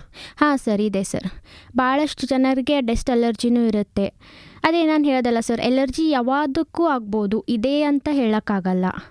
ಈಗ ಡಸ್ಟ್ಲಿಂದು ಆಗ್ಬೋದು, ಫುಡ್ಲಿಂದು ಆಗ್ಬೋದು, ಅವ್ರದ್ದು ಬಾಡಿ ಎದಕ್ಕೆ ರಿಯಾಕ್ಟ್ ಮಾಡುತ್ತೆ ಅಂತ ಅವರಷ್ಟೇ ಅದನ್ನು ಕಂಡುಹಿಡಿಬೋದು. ಅವ್ರು ನಾವು ಟೆಸ್ಟ್ಲಿಂದ ಅಷ್ಟೇ ಕಂಡುಹಿಡಿಬೋದು. 1,00,000 ಕಾರಣ ಇದೆ ಸರ್, ಎದಕ್ಕೂ ಆಗ್ಬೋದು. ಹಾಗೆ ಅದು ಹೇಸ್ಕೊಂಡ್ರು ಆಗ್ಬೋದು ಅಂತ ಹೇಳ್ತೇವಲ್ಲ ಸರ್. ಹೌದು. ಈಗ ಕೆಲವೊಂದು ಮಕ್ಕಳೊಳಗೆ ಮೋಸ್ಟ್ ಕಾಮನ್ ಅಂದರೆ ಒಂದೇ ಒಂದು ಮಸ್ಕಿಟೋ ಬೈಟ್ ಆಗಿರುತ್ತೆ, ಬಟ್ ಪೂರ ಬಾಡಿ ತುಂಬ ಇಚ್ಚಿಂಗ್ ಮಾಡ್ಕೋತಿರ್ತಾರೆ. ಬಿಕಾಸ್ ಅವ್ರಿಗೆ ಭಾಳ ಜಲ್ದಿ ಅಲರ್ಜಿ ಆಗುತ್ತೆ ಮಸ್ಕಿಟೋ ಬೈಟ್ಲಿಂದ. ಸೊ ಹಾಗಾಗಿ ಕೆಲವೊಬ್ರು ಅದೆಲ್ಲ ಅವ್ರದ್ದು ಬಾಡಿ ಹೆಂಗೆ ರಿಯಾಕ್ಟ್ ಮಾಡುತ್ತೆ ಅನ್ನೋದ್ರ ಮೇಲೆ ಡಿಪೆಂಡ್ ಸರ್. ಮೇಡಮ್ ಈಗ ಮನೆ ಅಂತಂದಮೇಲೆ ಅಲ್ಲೆಲ್ಲ ಎಲ್ಲ ರೀತಿಯ ಬಾತ್ರೂಮ್ ಇದೆ, ಮತ್ತೊಂದಿದೆ, ಹಾಲ್ ಇದೆ, ಮತ್ತು ಈಗೆಲ್ಲ ಅಡುಗೆ ಮನೆ, ಕಿಚನ್ ಇದೆ. ಅಲ್ಲಿ ಮೇಡಮ್ ಈ ಕಾಕ್ರೋಚು ಮತ್ತು ಇವೆಲ್ಲ ಹಲ್ಲಿಗಳು ಇವೆಲ್ಲ ಓಡಾಡೋದ್ರಿಂದ, ಮತ್ತು ಅದು ಹೆಣ್ಮಕ್ಳು ಯಾವಾಗಲೂ ಅಡುಗೆ ಮನೇಲಿ ಹೆಚ್ಚಿರೋದ್ರಿಂದ ಇವುಗಳಿಂದಲೂ ನಮ್ಮ ಚರ್ಮಕ್ಕೆ ತೊಂದರೆ ಆಗಬಹುದಾ? ಹಲ್ಲಿ, ಕಾಕ್ರೋಚು, ಲಿಜಾರ್ಡ್ ಇದರಿಂದ? ಹೌದು ಸರ್, ಹೌದು, ಆಗ್ಬೋದು ಸರ್. ಈಗ ನಾವು ಹೆಂಗೆ ಅಡುಗೆ ಮನೆಯಲ್ಲೆಲ್ಲ ನಾವು ಈಗ ಫುಡ್ ಐಟಮ್ ಎಲ್ಲ ಹಾಗೆ ಓಪನ್ ಇಟ್ಟು ಮಲಗೋದ್ರಿಂದ ಕ್ಲೀನಿಂಗ್ನೆಸ್ ಮೇಂಟೈನ್ ಮಾಡ್ತಿಲ್ಲ, ಹೈಜೀನ್ ಮೇಂಟೈನ್ ಮಾಡ್ತಿಲ್ಲ ಅಂದರೆ ಆಗ್ಬೋದು ಸರ್. ಅದೂ ಫುಡ್ ಪಾಯ್ಸನ್ ಟೈಪು ಆಗ್ಬೋದು ಸರ್ ಅದರಿಂದ. ಹೌದಲ್ರಿ? ಹಾಂ ಸರ್. ಸೊ ಯಾವಾಗೂ ನಮ್ಮದು ಅಡುಗೆ ಮನೆ, ಬಾತ್ರೂಮ್ ಎಲ್ಲ ನಾವು ಕ್ಲೀನಾಗಿ ಇಟ್ಕೋಬೇಕು, ಎಲ್ಲ ಹೈಜೀನ್ ಮೇಂಟೈನ್ ಮಾಡಬೇಕು. ಹಾಗಂದರೆ ಹೆಲ್ತ್, ನಾವು ಎಲ್ಲ ಡಿಸೀಸ್ಲಿಂದ ದೂರ ಇರಬೇಕು ಅಂತಂದರೆ, ಹೆಲ್ದಿ ಲೈಫ್ ಸ್ಟೈಲ್ ಬೇಕಂದರೆ ನೀವೆಲ್ಲನೂ ಮಾಡಬೇಕು ಸರ್. ಮೇಡಮ್ ಈಗ ಮಸ್ಕಿಟೋ ಬೈಟಿಂಗ್ ಅದೆಲ್ಲ ಹೇಳಿದ್ರಿ ಮೇಡಮ್. ಈಗ ಚರ್ಮದ ಮೇಲೆ ಈಗ ಅವಾಗ ಭಾಳ ಹಿಂದೆ ಕಜ್ಜಿಗಳು ಅವಿವಂತ ಆಗ್ತಿದ್ವು, ಚರ್ಮಕ್ಕೆ ಕೆಲವರಿಗೆ ಹುಣ್ಣುಗಳು ಆಗ್ತಾ ಇರ್ತವೆ. ಇದನ್ನು ಅಲರ್ಜಿಯಿಂದ ಆಗುತ್ತೆ ಅಥವಾ ನಮ್ಮ ನಿರ್ಲಕ್ಷ್ಯದಿಂದ ಆಗ್ತದ? ಏನಿದು ಏನಾದರೂ ಅತಿಯಾಗಿ ಕೆಲವು ಒಗ್ಗದೇ ಇರ್ತಕ್ಕಂಥ ತಿನ್ನೋದ್ರಿಂದ ಆಗಬಹುದಾ ಏನು? ಹಾಂ ಸರ್, ಈಗ ಹೇಗಿದೆ ಅಂದರೆ ಸ್ಕಿನ್ನಲ್ಲಿ ಭಾಳಷ್ಟು ಡಿಸೀಸಸ್ ಇದೆ ಸರ್. ಈಗ ನಾವು ಪಯೋಡರ್ಮಾ ಅಂತ ಹೇಳ್ತೀವಿ, ಕಿವ ತುಂಬಿದ್ದು ಗುಳ್ಳಿ, ಕಿವ ತುಂಬೋದು ಗುಳ್ಳಿ ಆಗ್ಬೋದು. ಅದು ನಾವೆಲ್ಲ ಹೈಜೀನ್ ಮೇಂಟೈನ್ ಮಾಡ್ತಿಲ್ಲ, ಶುಗರ್ ಇಂಟೇಕ್ ಎಲ್ಲ ಜಾಸ್ತಿ ಇದೆ. ಸೊ ಹಾಗಾಗಿ ಅದು ಬ್ಯಾಕ್ಟೀರಿಯಲ್ ಇನ್ಫೆಕ್ಷನ್ ಎಲ್ಲ ಜಾಸ್ತಿ ಆಗುತ್ತೆ. ಅವ್ರು ಅದೆಲ್ಲ ಇಚ್ ಮಾಡಿ ಮತ್ತು ಉಗುರ್ಲಿಂದ ಮತ್ತೆ ಜಾಸ್ತಿ ಇನ್ಫೆಕ್ಷನ್ ಮಾಡ್ಕೋತಾರೆ. ಸೊ ಹಾಗಾಗಿ ಭಾಳಷ್ಟು ಪ್ರಾಬ್ಲಮ್ ಆಗುತ್ತೆ ಸರ್ ಅದರಿಂದ. ಈಗ ನಾವು ಇನ್ನೊಂದು ಎಕ್ಸಿಮಾ ಅಂತೂ ಹೇಳ್ತೇವೆ. ಎಕ್ಸಿಮಾ ಅದೂ ಈಗ ಒಂದ್ಸಲಿ ಬಂತು ಅಂದರೆ ಎಷ್ಟು ಭಾಳ ಜಲ್ದಿ ಕಡಿಮೆ ಆಗಲ್ಲ ಸರ್. ವರ್ಷಾನ್ಗಂಟ್ಲೆ ಇರುತ್ತೆ, ಬರೋದು ಹೋಗೋದು ಮಾಡುತ್ತೆ. ಸೊ ಅದಕ್ಕೆ ಅದು ಆಗೋದು ಭಾಳಷ್ಟು ಕಾರಣಗಳಿದೆ ಸರ್. ಒಂದು ಹೊರಗಿಂದ ಅದೇ ಮತ್ತು ಇರಿಟೆಂಟ್ ಕಾಸ್ ಮಾಡೋದು, ಇಲ್ಕರ ಒಳಗಿಂದ ಬಾಡಿಯಿಂದೇ ಉತ್ಪತ್ತಿ, ಕೆಲವೊಬ್ಬರಿಗೆ ಬಾಡಿಲಿಂದೇ ಉತ್ಪತ್ತಿ ಆಗುತ್ತೆ ಸರ್ ಒಳಗಿಂದನೂ. ಸೊ ಅವಾಗೂ ಅದು ಎಲ್ಲ ಪ್ರಾಪರಾಗಿ ಟ್ರೀಟ್ಮೆಂಟ್ ತೊಗೋಬೇಕು. ಎಷ್ಟಾಯಿತು ಅಷ್ಟು ಜಲ್ದಿ ಡರ್ಮೆಟೊಲಜಿಸ್ಟ್ ಬಳಿ ಬಂದು ಅದು ಟ್ರೀಟ್ಮೆಂಟ್ ತೊಗೊಂಡ್ರೆ ಜಲ್ದಿ ರಿಸಾಲ್ವ್ ಆಗುತ್ತೆ. ಇಲ್ರಿ ಬಿಡು ಸ್ವಲ್ಪ ಅದಲ್ಲ ಅಂತ ನೆಗ್ಲೆಕ್ಟ್ ಮಾಡಿ ಮನೆಯಲ್ಲೇ ಕುಂತ್ರೆ ಅದು ಬರ್ತಾ ಫುಲ್ ಜಾಸ್ತಿ ಹೆಚ್ಚಾಗಿ ಪೂರಾ ಖಾಲಿ ಎಲ್ಲ ಕವರ್ ಆಗ್ಬೋದು ಸರ್. ಹೌದಲ್ರಿ? ಹಾಂ ಸರ್. ಈಗಿನ್ನ ಮತ್ತು ಕೆಲವೊಂದು ಸೋರಿಯಾಸಿಸ್ ಅಂತ ಇರುತ್ತೆ ಸರ್. ಸೋರಿಯಾಸಿಸ್ ಒಂದ್ಸಲಿ ಬಂದರೆ ಅದು ಲೈಫ್ ಲಾಂಗ್ ಇದ್ದಂಗೆ, ಅದು ಪೂರ ಕಡಿಮೆ ಆಗಲ್ಲ. ಆವಾಗ ನಾವು ಅದು ಬರೋದು ಹೋಗೋದು ಜಾಸ್ತಿ ಆಗುತ್ತೆ. ಆವಾಗ ಅದು ಸ್ವಲ್ಪ ಇದ್ದಾಗೆ ಅದಕ್ಕೂ ಟ್ರೀಟ್ಮೆಂಟ್ ತೊಗೋಬೇಕು ಸರ್. ಅದು ನೆಗ್ಲೆಕ್ಟ್ ಮಾಡಿದ್ರೆ ಪೂರ ಬಾಡಿ ಕವರ್ ಆಗ್ಬೋದು. ಅದರಿಂದ ಮತ್ತು ಭಾಳಷ್ಟು ಪ್ರಾಬ್ಲಮ್ ಉತ್ಪತ್ತಿ ಆಗ್ಬೋದು ಸರ್. ಮತ್ತೆ ಮೇಡಮ್, ಕೆಲವು ವರ್ಷಗಳ ಹಿಂದೆ ಇದು ಈಗ ಹೇಳೋಕ್ಕೆ ಪ್ರಯತ್ನ ಮಾಡ್ತೀವಿ, ಈ ಇಸುಬು, ಗಜಕರ್ಣ ಮತ್ತೆ ಕೆಸರಿನಲ್ಲಿ ಆಡೋದ್ರಿಂದ ಕೆಸರು ಹುಣ್ಣುಗಳು ಅಂತೆಲ್ಲ ಆಗ್ತಿದ್ವು. ಈಗನೂ ಅವೆಲ್ಲ ಆಗ್ತಾ ಇದಾವ? ಹಾಂ ಸರ್, ತುಂಬ ಜನ ಬರ್ತಾರೆ ಸರ್. ಇದು ಗಜಕರ್ಣ, ಹಿಸುಬು, ಕೆಸರು ಹುಣ್ಣು ಇವೆಲ್ಲ ತುಂಬ ಜನ ಇನ್ನೂ ಇದೆ ಸರ್ ಅದು ಪ್ರಾಬ್ಲಮ್. ಹಾಂ ಸರ್. ಈಗ ಗಜಕರ್ಣ ಅಂತಿರೋದು ಅದು ಫಂಗಲ್ ಇನ್ಫೆಕ್ಷನ್ ಇದ್ದಾಗೆ. ಅದು ನೀವು ಎಷ್ಟು ಜಾಗ ಹಸಿ ಇಡ್ತೀರಿ, ಹೆಂಗೆ ಹೈಜೀನ್ ಮೇಂಟೈನ್ ಮಾಡಲ್ಲ ಅಷ್ಟು ಜಾಸ್ತಿ ಆಗುತ್ತೆ ಸರ್. ಸೊ ಯಾವಾಗೂ ನಾವು ಜಾಗ ಎಲ್ಲ ಹಸಿ ಇಡಬಾರ್ದು. ಪ್ರಾಪರಾಗಿ ಸ್ನಾನ ಮಾಡಿದ ತಕ್ಷಣ ಪ್ರಾಪರಾಗಿ ಸೂಟ್ಕೋಬೇಕು, ಡೈಲಿ ಸ್ನಾನ ಮಾಡಬೇಕು, ಹಸಿ ಬಟ್ಟೆ ಹಾಕೋಬಾರ್ದು. ಸೊ ಹಾಗೆಲ್ಲ ಮೇಂಟೈನ್ ಮಾಡಿದ್ರೆ ಅದು ಗಜಕರ್ಣ ಕಡಿಮೆ ಆಗುತ್ತೆ. ಒಂದ್ಸಲಿ ಬಂತು ಅಂತಂದರೆ ನೀವು ಡರ್ಮ್ಯಾಟೊಲಜಿಸ್ಟ್ ಬಳಿ ಹೋಗಿ ಟ್ರೀಟ್ಮೆಂಟ್ ತೊಗೋಬೇಕು. ಕಡಿಮೆ ಆಗಿದೆ 15 ದಿವಸ, ಭಾಳಷ್ಟು ಜನ 15 ದಿವಸ ಟ್ರೀಟ್ಮೆಂಟ್ ತೊಗೊಂಡು ಬಂದ್ ಮಾಡಿಬಿಡುತ್ತಾರೆ ಸರ್. ಅದು ಕೋರ್ಸ್ ಇರುತ್ತೆ 8 ವೀಕ್ಸ್ 12 ವೀಕ್ಸ್ ಇರುತ್ತೆ. 2 ರಿಂದ 3 ತಿಂಗಳ ತನಕ ನೀವು ಟ್ರೀಟ್ಮೆಂಟ್ ತೊಗೋಬೇಕು. ಡಾಕ್ಟರ್ ಹೇಳಿದಾಗೆ ಟ್ರೀಟ್ಮೆಂಟ್ ತೊಗೊಂಡು ಅವ್ರು ಸ್ಟಾಪ್ ಮಾಡಂದಾಗೆ ಸ್ಟಾಪ್ ಮಾಡಬೇಕು. ನೀವು ಹಾಗೆ ಕಂಟಿನ್ಯೂ ಅದು ಬಿಟ್ಟು ನಡ್ಬರ್ಕ್ ಟ್ರೀಟ್ಮೆಂಟ್ ಬಿಟ್ರಿ ಅಂದರೆ ಅದು ಮತ್ತೆ ಜಾಸ್ತಿ ಸ್ಪ್ರೆಡ್ ಆಗುತ್ತೆ. ಆ್ಯಂಡ್ ಅದು ಒಟ್ಟು ಕಡಿಮೆ ಆಗಲ್ಲ ಸರ್. ನೀವು ಪೂರಾ ಕಂಪ್ಲೀಟ್ ಕೋರ್ಸ್ ಕಂಪ್ಲೀಟ್ ಮಾಡಲೇಬೇಕು ಕಂಪಲ್ಸರಿ.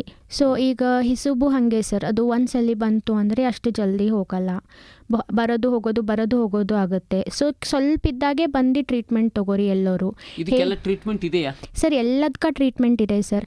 ಮತ್ತು ಎಲ್ಲ ಗೌರ್ಮೆಂಟ್ ಹಾಸ್ಪಿಟಲಲ್ಲಿ ಎಲ್ಲ ಫ್ರೀ ಇದೆ, ನೋಡೋದು ಫ್ರೀ ಇದೆ, ಟ್ರೀಟ್ಮೆಂಟ್ ಗುಳಿಗೆ ಎಲ್ಲ ಫ್ರೀ ಕೊಡ್ತಾರೆ. ಬಂತು ಅಂದರೆ ಇದು ಇದೇ ಆಗಿದೆ ಅಂತ ನೀವೇ ಪತ್ತೆ ಹಚ್ಚಿದ ಅಲ್ಲೇ ಟೆಸ್ಟ್ ಮಾಡಿ ನೋಡ್ತೀರಾ? ಹಾಂ ಸರ್, ಹೌದು ಸರ್. ಎಲ್ಲ ಟೆಸ್ಟ್ ಕೂಡ ಫ್ರೀನೇ ಇದೆ ಸರ್ ಗೌರ್ಮೆಂಟಲ್ಲಿ.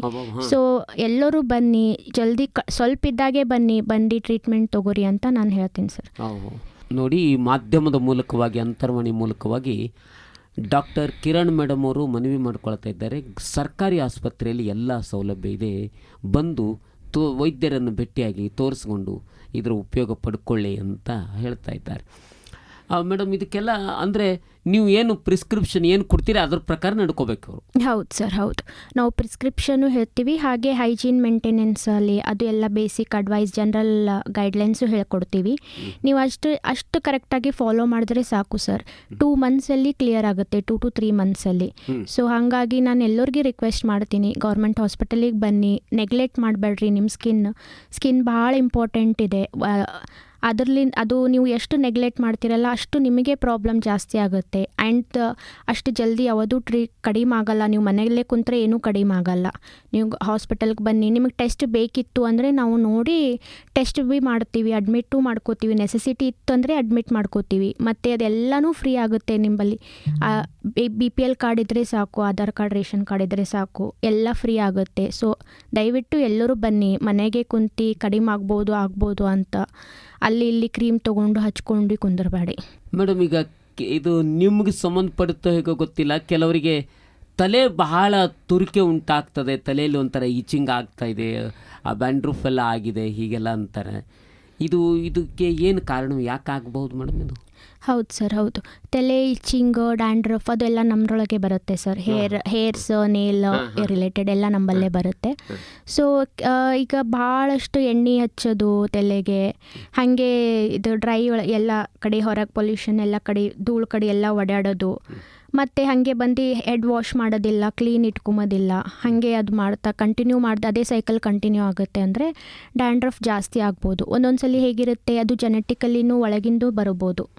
ಸೊ ಇನ್ನೊಂದು ಅಂದರೆ ಸ್ಟ್ರೆಸ್ ರಿಲೇಟೆಡು ಜಾಸ್ತಿ ಆಗ್ಬೋದು. ಸೊ ನೀವೆಲ್ಲ ಹೈಜೀನ್ ಮೇಂಟೈನ್ ಮಾಡಬೇಕು. ಸ್ವಲ್ಪ ಇತ್ತು ಅಂದರೆ ಬಂದು ಟ್ರೀಟ್ಮೆಂಟ್ ತೊಗೋರಿ ಅಂತ ಹೇಳ್ತೀನಿ ಸರ್. ತಲೆಯಲ್ಲಿ ಹೊಟ್ಟು ಬೆಳೀತಾ ಇರ್ತದೆ, ಅದು ಯಾಕಾಗುತ್ತೆ ಮೇಡಮ್? ಏನು ಅದು ನಾವು ಡಸ್ಟಿಗೆ ಎಕ್ಸ್ಪೋಸ್ ಆಗೋದ್ರಿಂದನಾ, ಹೇಗೆ ಸರ್? ಅದು ಆಯಿಲ್, ಅದು ಜೆನೆಟಿಕಲಿ ಒಳಗಿಂದೇ ಬರುತ್ತೆ ಸರ್. ಇದ್ರ ಸಲುವಾಗಿ ಅಂತೇನಿಲ್ಲ.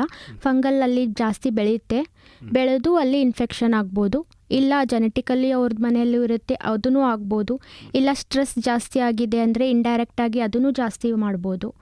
ಸೊ ಇಲ್ಲ ಹೈಜೀನ್ ಮೇಂಟೈನ್ ಮಾಡ್ತಿಲ್ಲ, 15-20 ದಿವಸ ಆಯಿತು ತಲೆ ಸ್ನಾನನೇ ಮಾಡ್ತಿಲ್ಲ, ಹಾಗೆ ಹೊರಗಡೆ ಎಲ್ಲ ಓಡಾಡ್ತಾರೆ ಅಂದ್ರೆ ಅವಾಗೂ ಜಾಸ್ತಿ ಆಗುತ್ತೆ. ಇಲ್ಲ ಅವ್ರ ಸ್ಕಾಲ್ಪ್ ಭಾಳ ಡ್ರೈ ಆಗಿದೆ, ಒಟ್ಟನೇ ಎಣ್ಣೆ ಹಚ್ಕೊಮಲ್ಲ ಅಂತಾರೆ, ಅವಾಗೂ ಆಗ್ಬೋದು. ಸೊ ಅದು ಕಂಟಿನ್ಯೂ ದಿನಾಲೂ ಎಣ್ಣೆ ಹಚ್ಕೋಬಾರ್ದು, ಅಲ್ಲ ಒಟ್ಟನೇ ಎಣ್ಣೆ ಹಚ್ಕೊಮಲ್ಲ ಆದಂಗೂ ಇರಬಾರ್ದು. ಓಹೋ, ದಿನಾಲು ಎಣ್ಣೆ ಹಚ್ಚೋದನ್ನು ಬೇಡ ಅಂತೀರ? ಹಾಂ ಸರ್, ಕೆಲವು ದಿನ ಎಣ್ಣೆ ಹಚ್ಕೊಳ್ತಾರೆ. ಹೌದು ಸರ್, ಹೌದು. ಅದನ್ನು ಬೇಡ?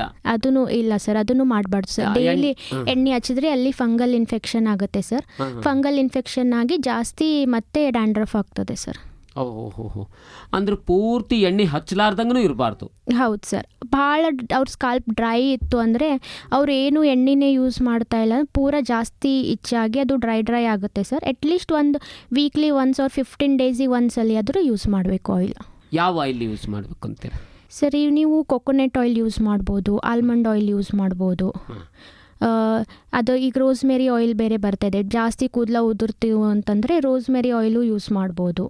ಓಹೋ, ಕೂದಲು ಉದುರೋದನ್ನು ತಪ್ಪಿಸ್ಬೇಕಾದ್ರೆ ರೋಸ್ ಮೇರಿ ಆಯಿಲ್?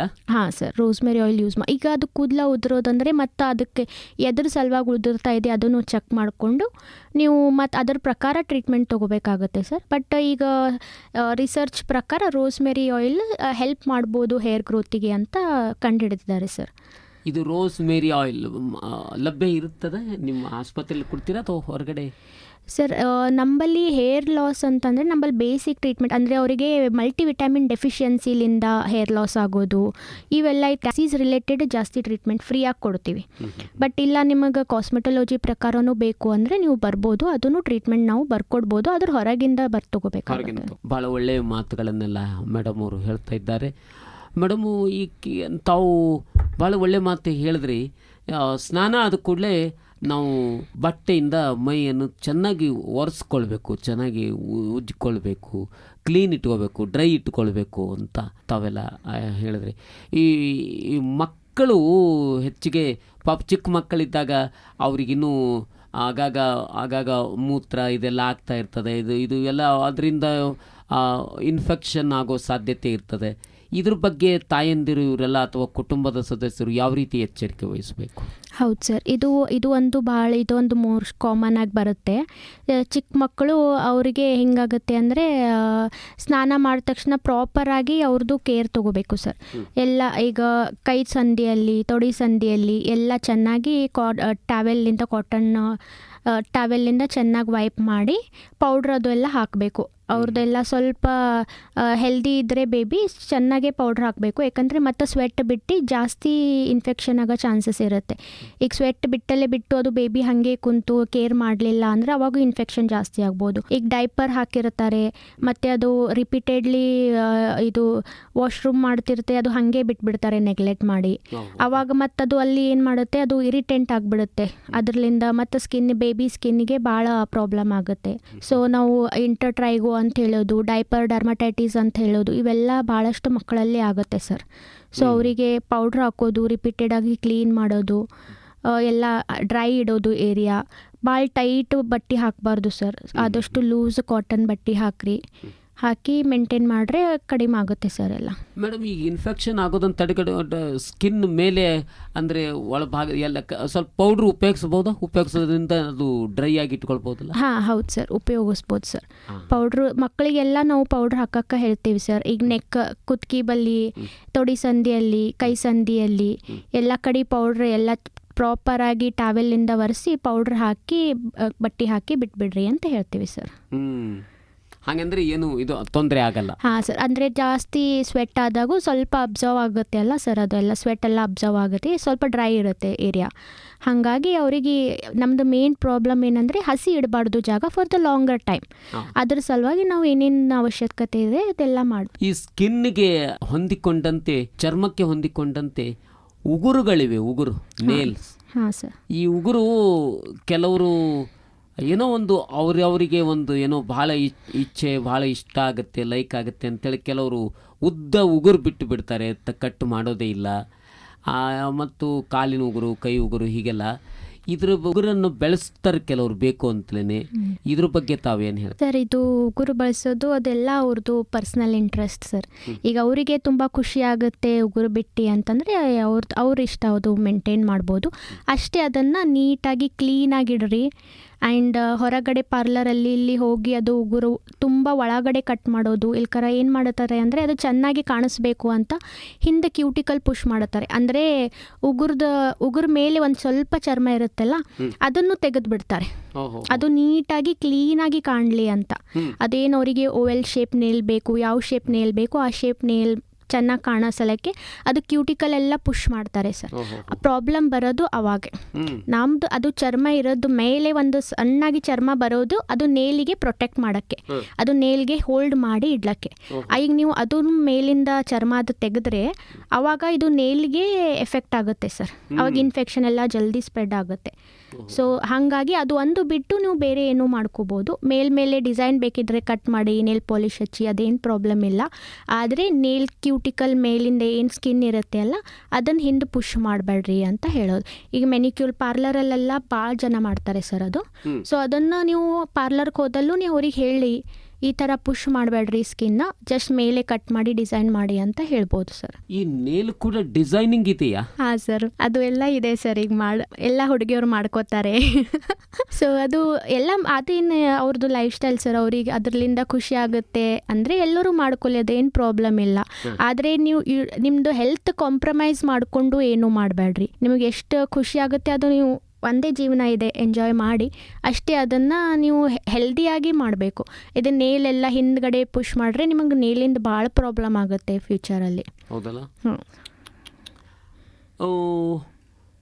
ಮೇಡಮ್, ಈಗ ಮುಳ್ಳು ಇದೆಲ್ಲ ನೆಟ್ಟಿರ್ತದೆ, ರೈತರು ಇವರೆಲ್ಲ ಕೂಲಿ ಕಾರ್ಮಿಕರು ಇಂಥವ್ರಿಗೆಲ್ಲ ಈಗ ಕಲ್ಲು ಬಡಿದಿರ್ತದೆ, ಏನೋ ಒಂದು ಹೋಗುವಾಗ ಅದು ರಕ್ತ ಬರ್ತಾ ಇರ್ತದೆ, ಹಾಗೆ ಬಿಡ್ತಾರೆ. ಏನೋ ಒಂದು ಅರಿಶಿಣ ಇತ್ಯಾದಿ ಎಲ್ಲ ಹಾಕಿ ಹಾಗೆ ಬಿಟ್ಟು ಬಿಡ್ತಾರೆ. ಇವು ಗಾಯಗಳಾಗಿರ್ತದೆ, ಆವಾಗ ಚರ್ಮಕ್ಕೆ ಭಾಳ ತೊಂದರೆ ಆಗಿ ಪಸ್ ಎಲ್ಲ ಆಗೋ ಸಾಧ್ಯತೆ ಇರ್ತದೆ. ಇಂಥ ಸಂದರ್ಭಗಳನ್ನು ಹೇಗೆ ನಿಭಾಯಿಸಬೇಕು, ಅವರು ಏನು ಮಾಡಬೇಕು? ಹೌದು ಸರ್, ಹೌದು. ಭಾಳಷ್ಟು ಜನ ಅದೇ ಕಾಲಲ್ಲಿ ಚಪ್ಪಲ್ ಹಾಕೊಂಬಲ್ಲ ಅದೇ ಓಡಾಡೋದು, ಮುಳ್ಳು ಚುಚ್ಚೋದು, ಕಲ್ಲು ಚುಚ್ಚೋದು ಅದೆಲ್ಲ ಆಗಿರುತ್ತೆ. ಬಟ್ ಅವರು ಅದನ್ನು ಮೇಂಟೈನ್ ಮಾಡಲ್ಲ ಸರ್. ಏನು ಮಾಡಿ ಅದು ಅಲ್ಲೇ ನೆಗ್ಲೆಕ್ಟ್ ಮಾಡಿಬಿಡುತ್ತಾರೆ. ಮೊದಲು ಏನಿತ್ತು ಅಂದರೆ ಮೊದಲಿಂದ ಹಳದಿಯಲ್ಲೆಲ್ಲ ಆ್ಯಂಟಿ ಇನ್ಫ್ಲಮೇಟ್ರಿ ಅಂತ ಇರ್ತಿತ್ತು. ಸೊ ನಾವು ಅದು ಬ್ಯಾಕ್ಟೀರಿಯಾ ಪ್ರೊಟೆಕ್ಟ್ ಮಾಡೋಕ್ಕೆ ಹೆಲ್ಪ್ ಮಾಡ್ತಿತ್ತು ಸರ್. ಇನ್ಫ್ಲಮೇಷನ್ ಎಲ್ಲ ಕಂಟ್ರೋಲ್ ಒಳಗಿಡ್ತಿತ್ತು. ಬಟ್ ಈಗ ಬರೋದು ಹಳದಿಯಲ್ಲಿ ಆ ಥರ ಏನೂ ಇಲ್ಲ. ಇದೆಲ್ಲ ಭಾಳಷ್ಟು ಕೆಮಿಕಲ್ ಮಿಕ್ಸ್ಡ್ ಇರುತ್ತೆ. ಸೊ ಹಾಗಾಗಿ ಅದು ಎಫೆಕ್ಟಿವ್ ಇರಲ್ಲ. ಮೊದಲೆಲ್ಲ ಇದೇ ಹಾಕೋತಿದ್ರು ಪೂರ ಕಡಿಮೆ ಆಗುತ್ತೆ ಅಂತ. ನೀವು ಈಗೂ ಆ ಥರ ಯೂಸ್ ಮಾಡೋದು ಕರೆಕ್ಟ್ ಅಲ್ಲ. ಮೊದಲಿಂದ ಹಳದಿ ಎಲ್ಲ ಮನೆಗೆ ಮಾಡ್ತಿದ್ರು, ನೀವೆಲ್ಲ ಮಾಡ್ತಿದ್ರಿ, ಎಲ್ಲ ಆರ್ಗ್ಯಾನಿಕ್ ಸಿಗ್ತಿತ್ತು. ಈಗ ಆ ಥರ ಏನಿಲ್ಲ. ಹಾಗಾಗಿ ಮನೆಯಲ್ಲಿ ಯೂಸ್ ಮಾಡಬೇಡ್ರಿ. ಅದು ಮತ್ತೆ ಜಸ್ಟ್ ಕೆಮಿಕಲ್ ಇದ್ದಂಗಿರುತ್ತೆ. ಮೇಲೆ ಹಚ್ಕೊಂಡು ನೀವು ಅದು ಮತ್ತೆ ಇನ್ಕ್ರೀಸ್ ಆಗುತ್ತೆ ಇನ್ಫೆಕ್ಷನ್. ಎಷ್ಟಾಯಿತು ಅಷ್ಟು ನಾವು ಮೇಲೆ ಇನ್ಫೆಕ್ಷನ್ ಇದ್ದಾಗೆ ಪಟ್ಟಂತ ಟ್ರೀಟ್ ಮಾಡಿ ಅದನ್ನು ಕಂಟ್ರೋಲ್ ಮಾಡ್ಕೋಬೇಕು. ಅದು ಯಾಕಂದರೆ ಮತ್ತೆ ಒಳಗೆ ಡೀಪ್ ಹೋಯ್ತು ಅಂದರೆ ಮತ್ತೆ ಪ್ರಾಬ್ಲಮ್ ಆಗುತ್ತೆ, ಪೂರ ಬಾಡಿ ಸೆಪ್ಟಿಕ್ ಆಗ್ಬೋದು. ಹಾಗಾಗಿ ನೀವು ಸ್ಟಾರ್ಟಿಂಗೇ ಸ್ವಲ್ಪ ಇದ್ದಾಗೆ ಬಂದು ಇಲ್ಲೇ ಅದೇನು ಸ್ವಲ್ಪ ಟ್ಯಾಬ್ಲೆಟ್ ತೊಗೊಂಡು ಒಂದೆರಡು ಕ್ರೀಮ್ ಹಚ್ಕೊಂಡ್ರೆ ಕಡಿಮೆ ಆಗುತ್ತೆ. ಅದ್ರ ನೆಗ್ಲೆಕ್ಟ್ ಮಾಡಿ ಹಾಗೆ ಬಿಟ್ರಿ ಅಂತಂದರೆ ಅದು ಪೂರ ಪಸ್ ಆಗಿ ಮತ್ತೆ ಒಳಗೆ ಇನ್ಫೆಕ್ಷನ್ ಸ್ಪ್ರೆಡ್ ಆಗೋ ಚಾನ್ಸಸ್ ಇರುತ್ತೆ. ಭಾಳ ಇಂಟ್ರೆಸ್ಟಿಂಗ್ ಇದೆ ನಿಮ್ಮ ಟಾಪಿಕ್ಗೆ, ತುಂಬ ಚೆನ್ನಾಗಿ ಸೆಲೆಕ್ಟ್ ಮಾಡ್ಕೊಂಡಿದ್ದೀರಾ ಮೇಡಮ್. ಈಗ ಕೆಲವರಿಗೆ ಬಹಳಷ್ಟು ಕೂದಲುಗಳ ಬಗ್ಗೆ ವ್ಯಾಮೋಹ ಇರ್ತದೆ. ಕೂದಲುಗಳನ್ನು ಚೆನ್ನಾಗಿ ಬೆಳೆಸಬೇಕು ಹಾಗೆ ಹೀಗೆ ಅಂತ ಉಗುರು ಬೆಳೆಸ್ದಂಗೆ ಕೆಲವರಿಗೆ ಕೂದಲು ಬಗ್ಗೆ ಹೆಚ್ಚು ವ್ಯಾಮೋಹ. ಗಂಡು ಮಕ್ಕಳಾಗಲಿ ಹೆಣ್ಣು ಮಕ್ಕಳಾಗಲಿ ಬಹಳಷ್ಟು ಕೂದಲುಗಳನ್ನು ಬೆಳೆಸ್ತಾ ಇರ್ತಾರೆ. ಹಾಗೆ ಇವುಗಳನ್ನು ಬೆಳೆಸಿದ್ರೆ ಏನು ತೊಂದರೆ ಇಲ್ವಾ? ಬೆಳೆಸಿದ್ರೆ ಯಾವ ರೀತಿಯಲ್ಲಿ ಎಚ್ಚರದಿಂದ ಇರಬೇಕು ಅಥವಾ ಕಟ್ ಮಾಡ್ಕೊಳ್ಬೇಕಾ? ಸರ್ ಹಾಂ ಸರ್, ಅದು ಭಾಳಷ್ಟು, ಏಕೆಂದರೆ ನಾವು ಮೊದಲೆಲ್ಲ ಕೂದಲ ಅಂದರೆ ಬ್ಯೂಟಿಯಾಗಿ ನೋಡ್ತಿದ್ರು ಸರ್. ಮತ್ತು ಹಾಗಾಗಿ ಭಾಳಷ್ಟು ಹೆಣ್ಮಕ್ಳಿಗೆ ಈಗ ಈ ಕೆಲವೊಂದು ಹುಡುಗರಿಗೂ ಭಾಳ ಲಾಂಗ್ ಕೂದಲ ಬೆಳೆಯೋದು ಇಷ್ಟ ಇರುತ್ತೆ. ಅದ್ರೊಳಗೆ ಏನೂ ತೊಂದರೆ ಇಲ್ಲ, ನಿಮ್ಗೆ ಎಷ್ಟು ಬೇಕಷ್ಟು ಲಾಂಗ್ ಬೆಳೆಸ್ಬೋದು. ಅಷ್ಟೇ ನೀವು ಮತ್ತು ಹೈಜೀನ್ ಮೇಂಟೈನ್ ಮಾಡಬೇಕು. ಪ್ರಾಪರಾಗಿ ಹೆಡ್ ವಾಶ್ ಮಾಡಲೇಬೇಕು ಕಂಪಲ್ಸರಿ. ಅದು ಹೆಡ್ ವಾಶು ನೀವು ಹೆಂಗೆ ಮಾಡಬೇಕು ಅಂದರೆ ನಿಮ್ಮದು ಸ್ವೆಟ್ ಲೆವೆಲ್, ನಿಮ್ಮದು ಆ್ಯಕ್ಟಿವಿಟಿ ಲೆವೆಲ್ ನೋಡಿ ನೀವು ಹೆಡ್ ವಾಶ್ ಮಾಡಬೇಕು. ನೀವು ತುಂಬ ಆ್ಯಕ್ಟಿವ್ ಇದ್ದೀರಾ, ದಿನ ಎಕ್ಸಸೈಸ್ ಮಾಡ್ತೀರಾ, ತುಂಬ ಸ್ವೆಟ್ ಆಗುತ್ತೆ, ಕೆಲಸ ಮಾಡ್ತೀರಾ ಅಂತಂದರೆ ಡೈಲಿ ಹೆಡ್ ವಾಶ್ ಮಾಡಬೇಕಾಗತ್ತೆ. ಇಲ್ಲ ನಾವು ಅಷ್ಟೇ ಮೀಡಿಯಮ್ ಆಗಿ ವರ್ಕ್ ಮಾಡ್ತೀವಿ ಅಂದರೆ ಅಟ್ಲೀಸ್ಟ್ ವಾರದಲ್ಲಿ 2 ಸತಿ ಅಥವಾ 3 ಸಲ ಹೆಡ್ ವಾಶ್ ಮಾಡಬೇಕು. ನೀವು ಹೆಡ್ ಹೈಜೀನ್ ಇಟ್ಟರೆ ನಿಮ್ದು ಕೂದಲ ಬೆಳೆಯೋಕ್ಕೂ ಹೆಲ್ಪ್ ಮಾಡುತ್ತೆ. ನಿಮ್ಮದು ಸ್ಕಾಲ್ಪ್ ಭಾಳ ಆಯ್ಲಿ ಆಯಿತು ಅಂತಂದರೆ ಅವಾಗ ಮತ್ತೆ ನಿಮಗೆ ಡ್ಯಾಂಡ್ರಫ್ ಆಗಿ ಹೇರ್ ಲಾಸ್ ಆಗ್ಬೋದು. ಹಾಗಾಗಿ ನಿಮ್ಮದು ಆಯ್ಲಿ ಆಗಲ್ಲಾದಂಗೆ ನೋಡ್ಕೋಬೇಕು. ಸ್ವಲ್ಪ ಸ್ಕಾಲ್ಪ್ ಆಯ್ಲಿ ಆಯ್ತಂದರೆ ಹೆಡ್ ವಾಶ್ ಮಾಡಬೇಕು ಸರ್. ಸೊ ಅವಾಗವಾಗ ನೀವು ಆಯಿಲ್ ಹಚ್ಚಿ ಮಸಾಜು ಮಾಡ್ಬೋದು ಸರ್.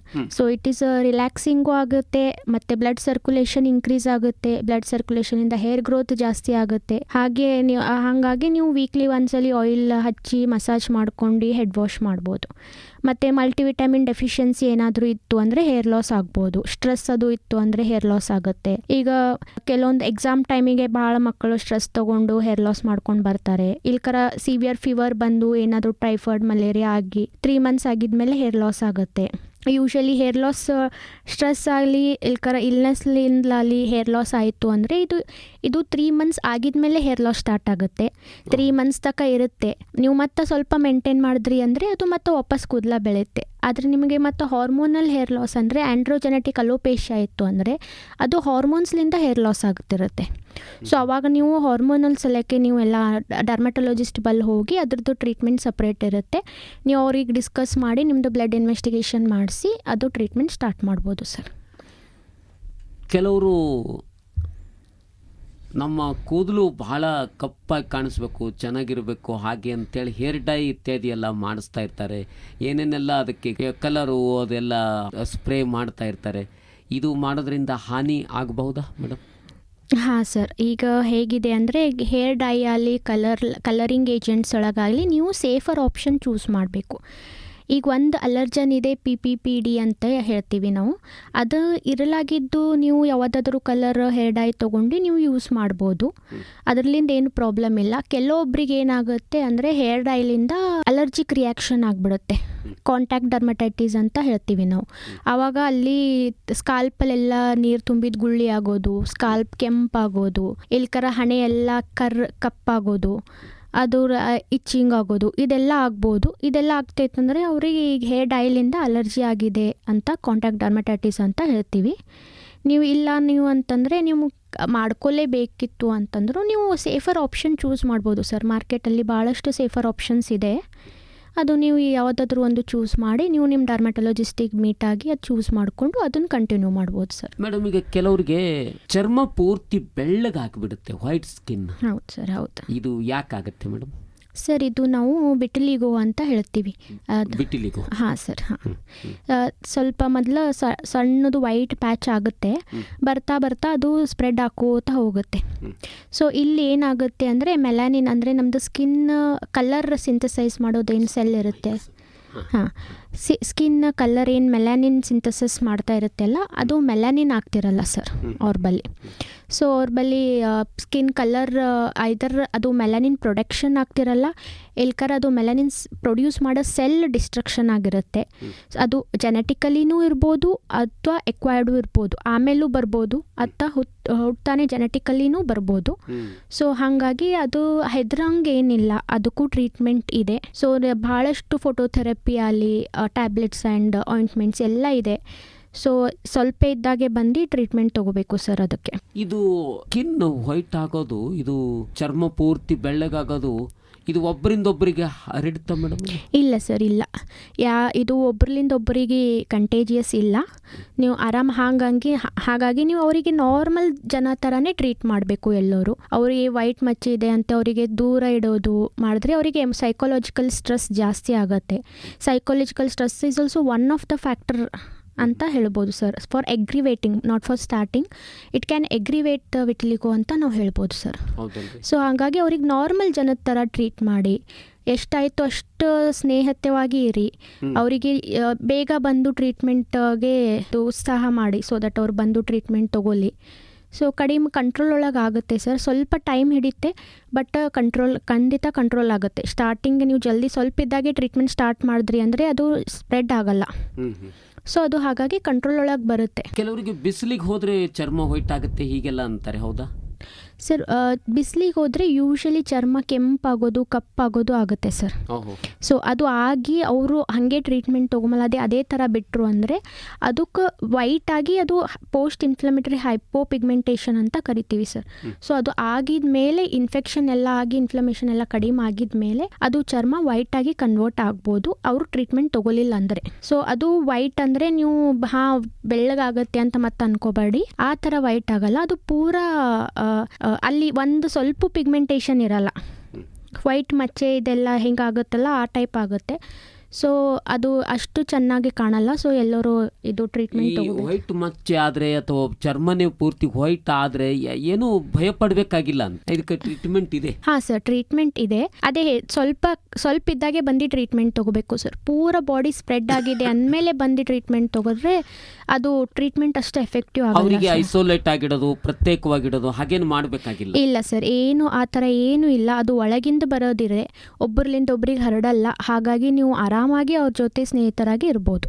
ಭಾಳ ಒಳ್ಳೆ ಸಂದೇಶವನ್ನು ಕೊಡ್ತಾ ಇದ್ದಾರೆ ವೈದ್ಯರು ಡಾಕ್ಟರ್ ಕಿರಣ್ ಅವರು. ಯಾರ್ದಾದ್ರೂ ಚರ್ಮ ಬೆಳ್ಳಗಿದೆ, ಅದೇನೋ ರೋಗ ಬಂದಿದೆ ಅಂತ ಆ ರೀತಿ ತಿಳ್ಕೊಳ್ಳೋದು ಬೇಡ, ದೂರ ಇಡೋದು ಬೇಡ. ಭಾಳ ಮಾತು ಚೆನ್ನಾಗಿ ಹೇಳ್ತಾ ಇದ್ದಾರೆ. ಆ ಸ್ನೇಹತ್ವದಿಂದ ಇರ್ರಿ, ಫ್ರೆಂಡ್ಲಿ ಇರ್ರಿ ಅನ್ನೋ ಮಾತನ್ನು ಹೇಳ್ತಾ ಇದ್ದಾರೆ. ಭಾಳ ಸಂತೋಷ.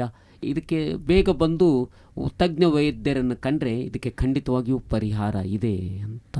ಆಗಲೇ ತಾವೊಂದು ಮಾತು ಹೇಳಿದ್ರೆ, ಗುಪ್ತ ರೋಗಗಳು ಅಂತ. ಯಾವ್ಯಾವ ಗುಪ್ತ ರೋಗಗಳು ಏನಿದೆ ಮೇಡಮ್? ಸರ್, ಈಗ ನಾವು ಬರೋದು HIV ಬರುತ್ತೆ, ಸಿಫಿಲಿಸ್ ಬರುತ್ತೆ, ಇದು ಗೊನೇರಿಯಾ ಬರುತ್ತೆ, ಬಹಳಷ್ಟು ಸೆಕ್ಷುವಲಿ ಟ್ರಾನ್ಸ್ಮಿಟೆಡ್ ಡಿಸೀಸಸ್ ಬರುತ್ತೆ ಸರ್. ಸೊ ಅವೆಲ್ಲನೂ ನಮ್ಮ ಅಂಡರೇ ಬರುತ್ತೆ. ಸೊ ಅದೂ ಅವರು ಬಂದು ಟ್ರೀಟ್ಮೆಂಟ್ ತೊಗೋಬೋದು ಸರ್, ತೋರಿಸಿ. ಅವ್ರಿಗೆ ಆ ಥರ ಏನಾದರೂ ಪ್ರಾಬ್ಲಮ್ ಅನಿಸಿದ್ರೆ ಏನೂ ಮುಜುಗರೆ ಮಾಡ್ಕೊಂಬಲ್ಲ, ಅದೇ ಡರ್ಮ್ಯಾಟೊಲಜಿಸ್ಟ್ ಬಳಿ ಹೋಗಿ ನೀವು ನಿಮ್ಮದು ಪ್ರಾಬ್ಲಮ್ ಹೇಳಿ ನೀವು ಟ್ರೀಟ್ಮೆಂಟ್ ತೊಗೋಬೋದು. ಅದಕ್ಕೆ ಟೆಸ್ಟ್ಗಳು ಅದೆಲ್ಲ ಇರುತ್ತೆ, ಮತ್ತು ಗೌರ್ಮೆಂಟಲ್ಲಿ ಎಲ್ಲ ಫ್ರೀನೂ ಇರುತ್ತೆ. ಸೊ ಹಾಗಾಗಿ ಬಂದು ನೀವು ಟ್ರೀಟ್ಮೆಂಟ್ ತೊಗೋಬೋದು. ಈ HIV ಏಡ್ಸ್ ಆಗಲಿ ಮತ್ತಿತರ ಏನೇ ಅವರಿಗೆ ಸ್ವಲ್ಪ ತೊಂದರೆ ಅಂತ ಅನಿಸಿದ್ರೆ ತಮ್ಮ ಹತ್ರ ಬಂದು ಮುಜುಗರ ಪಡ್ಲಾರ್ದೇನೆ ಹೇಳ್ಕೊಳ್ಬೇಕು. ಹೌದು ಸರ್, ಶೇರ್ ಮಾಡಿದಾಗಲೇ ಗೊತ್ತಾಗೋದು. ಹೌದು ಸರ್, ಮುಕ್ತವಾಗಿ ಮಾತಾಡಿ ತಿಳಿಸಿದ್ರೆ ಅವುಗಳಿಗೆ ಪರಿಹಾರವನ್ನು ನೀವು ಸೂಚಿಸ್ತೀರಿ. ಹೌದು ಸರ್, ಏನು ಅದ್ರೇನು ಹೆದರೋದೇನು ಅವಶ್ಯಕತೆ ಇಲ್ಲ. ನೀವು ಬಂದು ಓಪನ್ ಆಗಿ ಎಲ್ಲ ಹೇಳ್ಬೋದು. ನೀವು ನಿಮ್ಮ ಕೌನ್ಸಿಲಿಂಗ್ ಆಗಲಿ, ಟೆಸ್ಟ್ ಆಗಲಿ, ಟ್ರೀಟ್ಮೆಂಟ್ ಆಗಲಿ, ಎಲ್ಲನೂ ಗೈಡ್ಲೈನ್ಸ್ ಆಗಲಿ ಎಲ್ಲನೂ ನಾವು ಪ್ರಾಪರಾಗಿ ನಿಮಗೆ ಎಲ್ಲ ಹೇಳ್ಕೊಡ್ತೀವಿ. ಎಲ್ಲ ಅದು ಬರೀ ಡಾಕ್ಟರ್ ಆ್ಯಂಡ್ ಪೇಷಂಟ್ ನಡಬರ್ಕೆ ಇರುತ್ತೆ. ಸೊ ಹಾಗಾಗಿ ನೀವು ಏನೂ ಟೆನ್ಷನ್ ತೊಗೊಮಲ್ಲದೆ ಬಂದು ಡರ್ಮಟೊಲಜಿಸ್ಟಿಗೆ ಮಾತಾಡ್ಬೋದು. ನೋಡಿ, ಯಾರು ಸಂಕೋಚ ಪಟ್ಟುಕೊಂಡು ಸುಮ್ಮನೆ ಇದ್ದಷ್ಟು ಅದು ಗುಪ್ತ ರೋಗಗಳು ಹಾಗೆಯೇ ಒಳಗೇನೆ ಬೆಳೀತಾ ಇರ್ತವೆ. ಅದಕ್ಕಾಗಿ ದಯವಿಟ್ಟು ವೈದ್ಯರ ಹತ್ರ ಹೋಗಿ ಮಾತಾಡಿ. ಮೇಡಮ್, ಕೆಲವರಿಗೆ ಫಂಗಸ್ ಅಂತ ಆಗ್ತಾ ಇರ್ತದೆ. ಹೌದು ಸರ್, ಹೌದು. ಈಗ ತಾವೇ ಆವಾಗಲೇ ಹೇಳಿದ್ರಿ, ತೊಡೆ ಸಂಧಿ, ಕೈ ಸಂಧಿ, ಬೆರಳಿನ ಸಂಧಿಗಳಲ್ಲಿ ಅಲ್ಲೆಲ್ಲ ಇದನ್ನು ತಡೆಗಟ್ಟಬೇಕಂದ್ರೆ ಏನು ಮಾಡಬೇಕು ಸರ್? ಅದೇ ಈಗ ಅದು ಮೇನ್ ನಮ್ಮಲ್ಲಿ ಫಂಗಲ್ ಇನ್ಫೆಕ್ಷನ್ ಅಂತ ಬೆಳೆಯೋದು ಅಂದರೆ because of the moist area. ಎಲ್ಲಿ ಜಾಸ್ತಿ ಹಸಿ ಇರುತ್ತೆ ಜಾಗ, ಎಲ್ಲಿ ನಾವು ಕ್ಲೀನಾಗಿ ಡ್ರೈ ಆಗಿ ಇಡಲ್ಲ, ಆ ಜಾಗದಲ್ಲಿ ಫಂಗಸ್ ಏನು ಜಾಸ್ತಿ ಬೆಳೆಯುತ್ತೆ. ಎಲ್ಲಿ ಮಾಯ್ಶ್ಚರ್ ಇರುತ್ತೆ ಅಲ್ಲಿ ಫಂಗಸ್ ಬೆಳೆಯುತ್ತೆ. ಸೊ ಅದು ಎಲ್ಲಿ ಜಾಸ್ತಿ ಫಂಗಸ್ ಬೆಳೆಯುತ್ತೆ ಅಲ್ಲಿ ನಾವೆಲ್ಲ ಫಂಗಲ್ ಇನ್ಫೆಕ್ಷನ್ ಆಗಿ, ಒಂದ್ಸಲಿ ಫಂಗಲ್ ಇನ್ಫೆಕ್ಷನ್ ಆಯಿತು ಅಂದರೆ ಅದು ಕಂಪ್ಲೀಟ್ಲಿ ಸ್ಪ್ರೆಡ್ ಆಗ್ತಾ ಹೋಗುತ್ತೆ. ಬರ್ತಾ ಬರ್ತಾ ದೊಡ್ಡದೇ ಆಗ್ತದೆ, ಖರೆ ಸಣ್ಣದಾಗಲ್ಲ. ಹಾಗಾಗಿ ನೀವು ಸಣ್ಣದಿದ್ದಾಗೆ ಬಂದು ಟ್ರೀಟ್ಮೆಂಟ್ ತಗೋರಿ ಅಂತ ನಾವು ಹೇಳೋದು. ಮೇನ್ ಅಂದರೆ ನೀವು ಟೈಟ್ ಬಟ್ಟೆ ಹಾಕೊಂಬೋದು, ಜೀನ್ಸ್ ಹಾಕೊಂಬೋದು, ಇದೆಲ್ಲ ನೀವು ಫಂಗಲ್ ಇನ್ಫೆಕ್ಷನ್ ಇದ್ದಾಗೆ ಅವಾಯ್ಡ್ ಮಾಡಬೇಕಾಗುತ್ತೆ. ಲೂಸ್ ಕಾಟನ್ ಬಟ್ಟೆ ಹಾಕೋರಿ, ಜಾಗ ಡ್ರೈ ಇಡ್ರಿ, ಪೌಡ್ರ್ ಅದು ಯೂಸ್ ಮಾಡ್ತಾ ಇರ್ರಿ.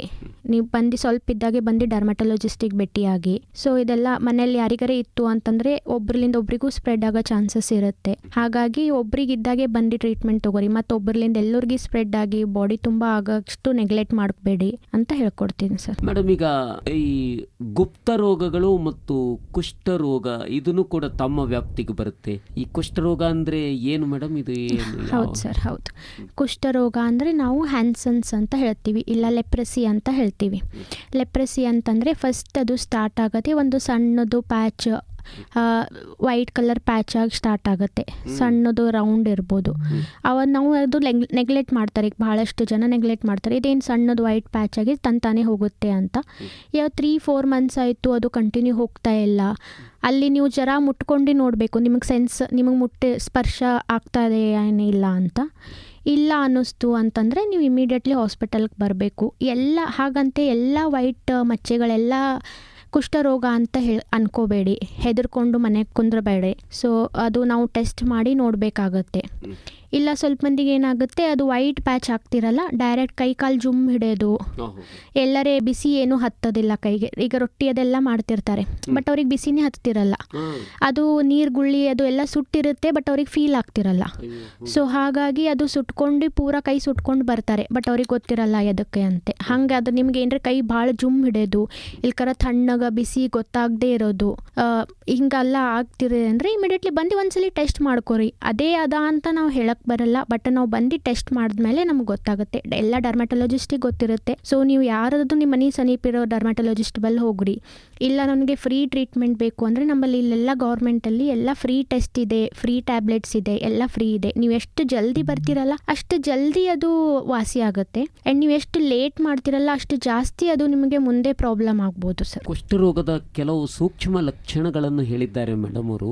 ಬಿಸಿ ಗೊತ್ತಾಗದೇ ಇದ್ದರೆ, ತಣ್ಣಗಿರೋದು ಕೂಡ ಗೊತ್ತಾಗದೇ ಇದ್ದರೆ, ಆಮೇಲಿಂದ ನಿಮಗೆ ಎಲ್ಲೋ ಒಂದು ಭಾಗದಲ್ಲಿ ಸ್ಪರ್ಶನೇ ಇಲ್ಲ, ಮುಟ್ಟಿದ್ರೂ ಅದು ಏನು ಗೊತ್ತಾಗ್ತಾ ಇಲ್ಲ, ನಿಮ್ಮಷ್ಟಕ್ಕೆ ನೀವು ಪರೀಕ್ಷೆ ಮಾಡ್ಕೊಂಡು ನೋಡಿದ್ರೆ ಗುರುತಿಸ್ಬೋದು ಅಂತ. ಎಲ್ಲೇ ಯಾವುದೋ ಒಂದು ಭಾಗದಲ್ಲಿ ಮುಟ್ಕೊಂಡ್ರೆ ಅಲ್ಲಿ ಏನೂ ನಮಗೆ ಫೀಲ್ ಆಗ್ತಾ ಇಲ್ಲ, ಗೊತ್ತಾಗ್ತಾ ಇಲ್ಲ, ಅದರ ಅನುಭವನೇ ಏನೂ ಆಗ್ತಾ ಇಲ್ಲ ಅಂತಂದರೆ ಸ್ವಲ್ಪ ವೈದ್ಯರ ಹತ್ರ ಬಂದು ತೋರಿಸ್ಕೊಳ್ಬೇಕು ಅಂತ ಇದ್ದಾರೆ. ಕೈಕಾಲು ಜುಮ್ ಹಿಡಿಯೋದು ಆಗ್ಬೋದು ಸರ್. ಸ್ಟಾರ್ಟಿಂಗಲ್ಲಿ ಕೈಕಾಲು ಜುಮ್ ಹಿಡ್ದಂಗೆ ಆಗೋದೂ ಆಗ್ಬೋದು, ಆ ಥರನೂ ಇರ್ಬೋದು. ಅವಾಗ ನೀವು ಬಂದು ಏನು ಒಂದು ಸಿಂಪಲ್ ಟೆಸ್ಟ್ ಇದೆ, 1 ದಿವಸಲ್ಲಿ ರಿಸಲ್ಟ್ ಬರುತ್ತೆ, ಅದೂ ಫ್ರೀ ಆಗುತ್ತೆ. ಸೊ ಬಂದು ಒಂದ್ಸಲಿ ಟೆಸ್ಟ್ ಮಾಡ್ಕೋರಿ. ಪಾಸಿಟಿವ್ ಬಂತಂದ್ರೂ ನೀವು ಹೆದರ ಅಂಥದ್ದೇನೂ ಇಲ್ಲ, ಯಾಕಂದರೆ ನೀವು ಎಷ್ಟು ಜಲ್ದಿ ಬರ್ತಿರಲ್ಲ ಅಷ್ಟು ಜಲ್ದಿ ಟ್ರೀಟ್ಮೆಂಟ್ ಸ್ಟಾರ್ಟ್ ಆಗುತ್ತೆ. ಆ್ಯಂಡ್ 1 ವರ್ಷದಲ್ಲಿ ನೀವು ಒಂದು ವರ್ಷದಿಂದ ಟ್ರೀಟ್ಮೆಂಟ್ ಗೌರ್ಮೆಂಟ್ ಕೊಡ್ತದೆ, ಫ್ರೀ ಕೊಡ್ತದೆ, ತಿಂಗಳು ಟ್ರೀಟ್ಮೆಂಟ್. ನೀವು ಅದನ್ನು ತೊಗೊಂಡು ಕಂಪ್ಲೀಟ್ಲಿ ಕ್ಯೂರ್ ಆಗ್ಬೋದು. ನೀವು ಎಷ್ಟು ಜಲ್ದಿ ಬರ್ತಿರಲ್ಲ ಅಷ್ಟು ಜಲ್ದಿ ಕಂಪ್ಲೀಟ್ಲಿ ಕ್ಯೂರ್ ಆಗುತ್ತೆ. ಇಲ್ಲ ಅಂತೇಳಿ ನೀವು ಹಾಗೆ ನೆಗ್ಲೆಕ್ಟ್ ಮಾಡಿದ್ರಿ ಅಂದರೆ ಬರ್ತಾ ಅದು ಕೈ ಎಲ್ಲ ಹೋಗೋ ಚಾನ್ಸಸ್ ಇರುತ್ತೆ. ಹಾಗಾಗಿ ಯಾರು ದಯವಿಟ್ಟು ಮನೇಲಿ ಕುಂದ್ರಬೇಡಿ, ಸ್ವಲ್ಪ ಇತ್ತಂದರೆ ಬನ್ನಿ ಟ್ರೀಟ್ಮೆಂಟ್ ತಗೋರಿ ಅಂತ ಹೇಳ್ತೀನಿ ಸರ್. ಕೇಳಿ ಹೇಳ್ತಾ ಇದ್ದಾರೆ, ಕೈಕಾಲೆಲ್ಲ ಜುಮ್ ಹಿಡಿತಿತ್ತು ಯಾವಾಗಲೂ. ಅಂದರೆ ಸಾಮಾನ್ಯವಾಗಿ ಜುಮ್ ಹಿಡಿಯೋದು ಯಾವಾಗಲಾದರೂ ಭಾಳ ಹೊತ್ತು ಕೂತಾಗ ಅಥವಾ ಕೂತೆದ್ದಾಗ ಅದು ಬೇರೆ, ಅದು ಸ್ವಲ್ಪ ಹೊತ್ತಿದ್ದು ಮತ್ತೆ ಹೋಗ್ತದೆ. ನಿರಂತರವಾಗಿ ಕೈಕಾಲು ಜುಮ್ ಹಿಡ್ದಂಗೆ ಆಗ್ತಿತ್ತು ಅಂತಂದರೆ, ಅಥವಾ ಸ್ಪರ್ಶ ಇಲ್ಲ ಅಂತಂದರೆ, ಈ ರೀತಿ ತೊಂದರೆ ಇದ್ದರೆ ದಯವಿಟ್ಟು ತಾವು ಈ ಸರ್ಕಾರಿ ಆಸ್ಪತ್ರೆ ಅದಂತೂ ಯಾವಾಗಲೂ ಮುಕ್ತವಾಗಿದೆ, ಎಲ್ಲರಿಗಾಗಿಯೂ ಇದೆ. ಆದ್ದರಿಂದ ಅಲ್ಲಿ ಹೋಗಿ ತೋರಿಸ್ಕೊಂಡ್ರೆ ವೈದ್ಯರು ಸರಿಯಾದ ಸಲಹೆ ಮತ್ತು ಮಾರ್ಗದರ್ಶನವನ್ನು ನೀಡಿ ಶುಶ್ರೂಷೆ ಮಾಡ್ತಾ ಇದ್ದಾರೆ. ಮೇಡಮ್ ಅವರು ಮತ್ತೆ ಹೇಳ್ತಾ ಇದ್ದಾರೆ, ಬನ್ನಿ ನೀವು ಸುಮ್ಮನೆ ಮನೇಲಿ ಕೂತ್ಕೊಂಡು ಅದಾಗಿರ್ಬೋದು ಇದಾಗಿರ್ಬೋದು ಅಂತ ನಿಮ್ಮಷ್ಟಕ್ಕೆ ನೀವೇ ಸೆಲ್ಫ್ ಮೆಡಿಕೇಷನ್, ನಮ್ಮಷ್ಟಕ್ಕೆ ನಾವೇ ವೈದ್ಯರಾಗುವುದು ಬೇಡ. ಆದ್ದರಿಂದ ವೈದ್ಯರ ಹತ್ರ ತೋರಿಸ್ಕೊಂಡು ನೀವು ಉಪಯೋಗ ಮಾಡಿಕೊಳ್ಳ್ರಿ ಅಂತ ಇದ್ದಾರೆ. ಇದುವರೆಗೂ ಅಂತರ್ವಾಣಿಗೆ ಆಗಮಿಸಿ ಬಹಳ ಅಮೂಲ್ಯವಾದಂಥ ಸಲಹೆಯನ್ನು ಕೊಟ್ಟಿರುವ ಡಾಕ್ಟರ್ ಕಿರಣ್ ಧನ್ನೂರ್ ಮೇಡಮ್ ಅವರಿಗೆ ಕೇಳುಗರ ಪರವಾಗಿ ಧನ್ಯವಾದಗಳನ್ನು ಅರ್ಪಿಸ್ತಾ ಇದ್ದೇವೆ. ನಮಸ್ಕಾರ ಮೇಡಮ್. ನಮಸ್ತೆ ಸರ್, ತುಂಬ ಖುಷಿ ಆಯಿತು ಸರ್ ನಿಮ್ಮಲ್ಲಿ ಇಲ್ಲಿ ಬಂದು ಮಾತಾಡಿದ್ದು. ಧನ್ಯವಾದ ಸರ್. ನನಗೊಂದು ಇದು ಅಪರ್ಚುನಿಟಿ ಕೊಟ್ಟಿಗೂ ನಂದು ಎಲ್ಲರಿಗೂ ಹೇಳೋ ಹಂಗೆ ಮಾಡಿದ ಸಲಕ್ಕೆ ತುಂಬ ಧನ್ಯವಾದಗಳು.